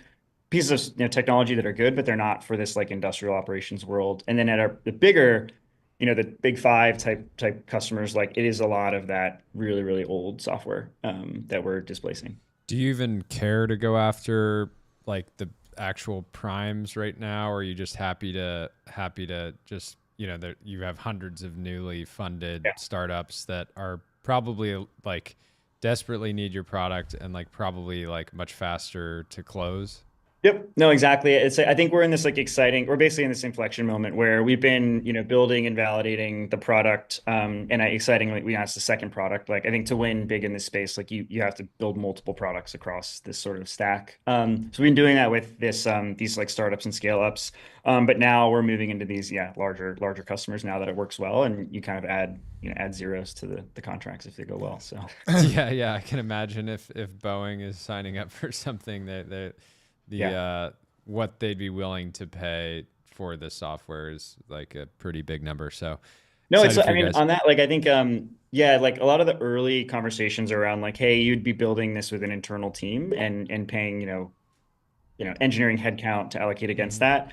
But for these big programs, like the value conversation is actually very interesting, because it's like, hey, if I'm, you know, company X and I just want a $100 million, $200 million, $500 million like program, I'm very willing, if nominal can make, I'm very willing to pay like half a cent on that dollar or a cent on that dollar for a piece of like test infrastructure that will manage cost, performance, schedule. Like that's the value discussions we're getting into now, which are very exciting. So yeah. Can you talk a little bit about dual use? I mean, are we going to see like Ford Motor Company making cars with this? Like how niche are you, and how does that expand over time? Yeah, I think in like the company building thing, it's like we're trying to be really, really, really good at the thing that we are good at now. And so we're focused a lot on the A&D market, but on the B2B side and the direct to federal side. So very dual use in that nature within companies that are doing aerospace. Sure. But then, yeah, we work with some of these like advanced nuclear companies building microreactors, like people know fusion as well. So yeah, we're planning strategic flags. Some of these robotic, like foundational robotic model companies, like they use nominal as well. So I think we're kind of planning these flags in these other robotics, transportation, energy as well. So very cool. Jordy, you have anything else?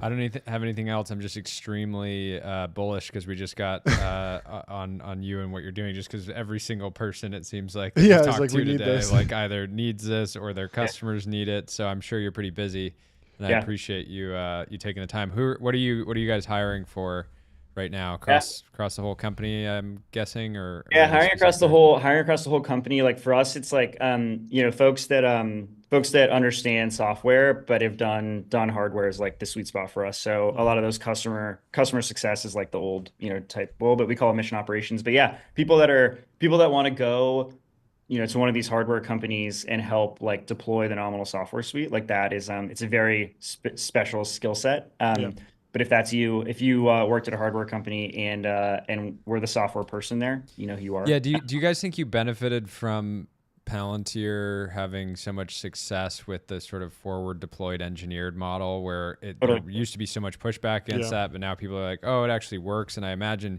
you guys start building nominal and you have like you sort of have your platform, but then every company has some different implementation of it or different underlying sort of like use case for it. So you do maybe need to send an engineer there for like 4 weeks and just like actually build it out with them.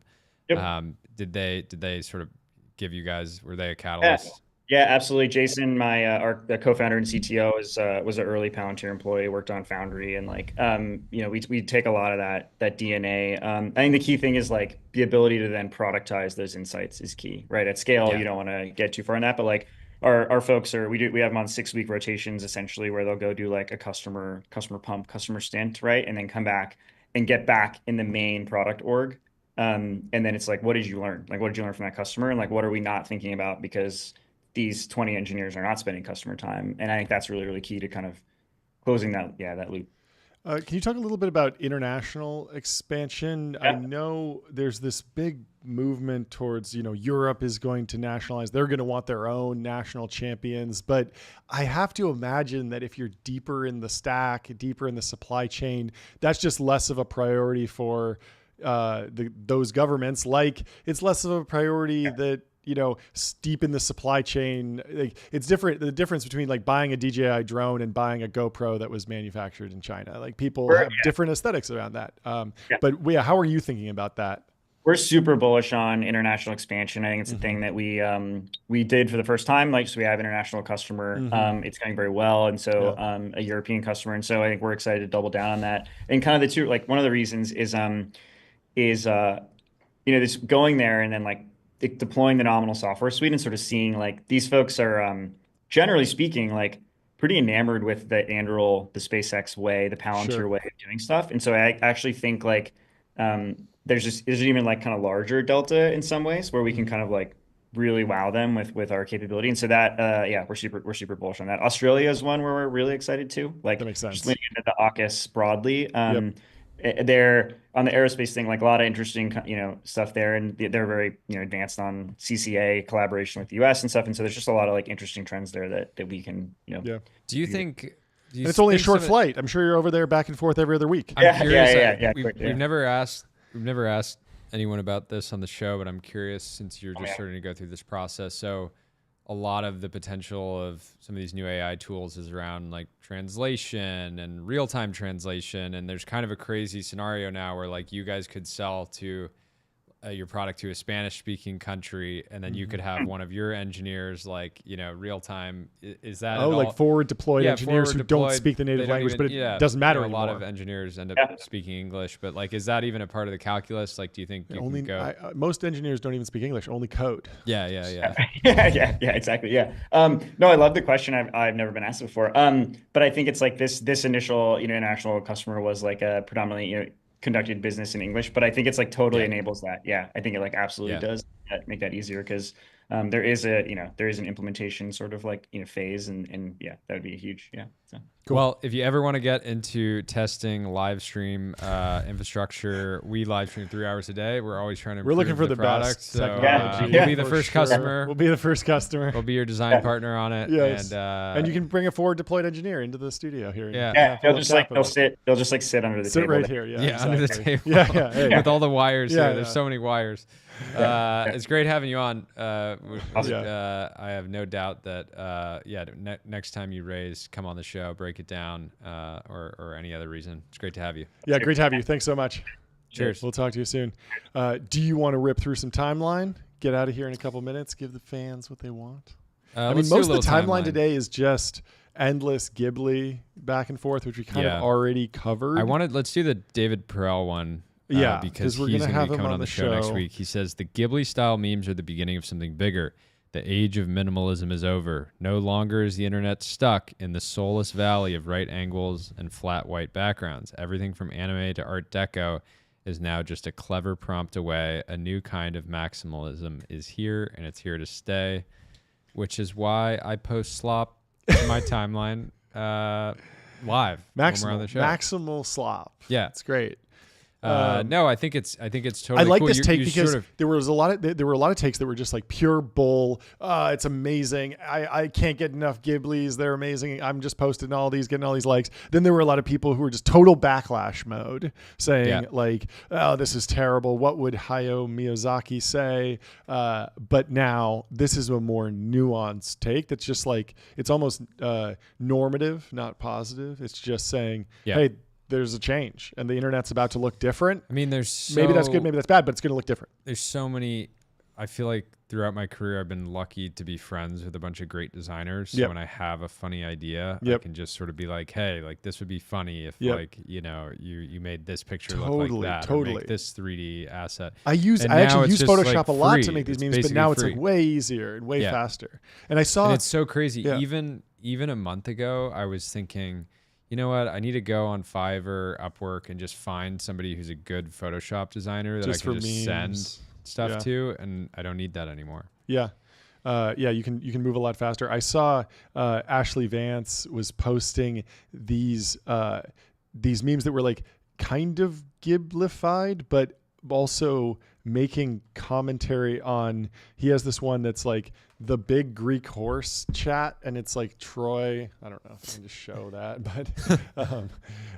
but basically, it's like it's now layered where he's using the style, but he's generating something that's commenting on a current news story, and it's just very interesting to see that like it's now left the just, hey, take an iconic image and give it the filter, and he's already using it to express a different commentary. So much of creativity is just taking an idea from one place and applying it somewhere else, mixing two ideas together, changing things around. I like that. AI just allows you to do that so efficiently.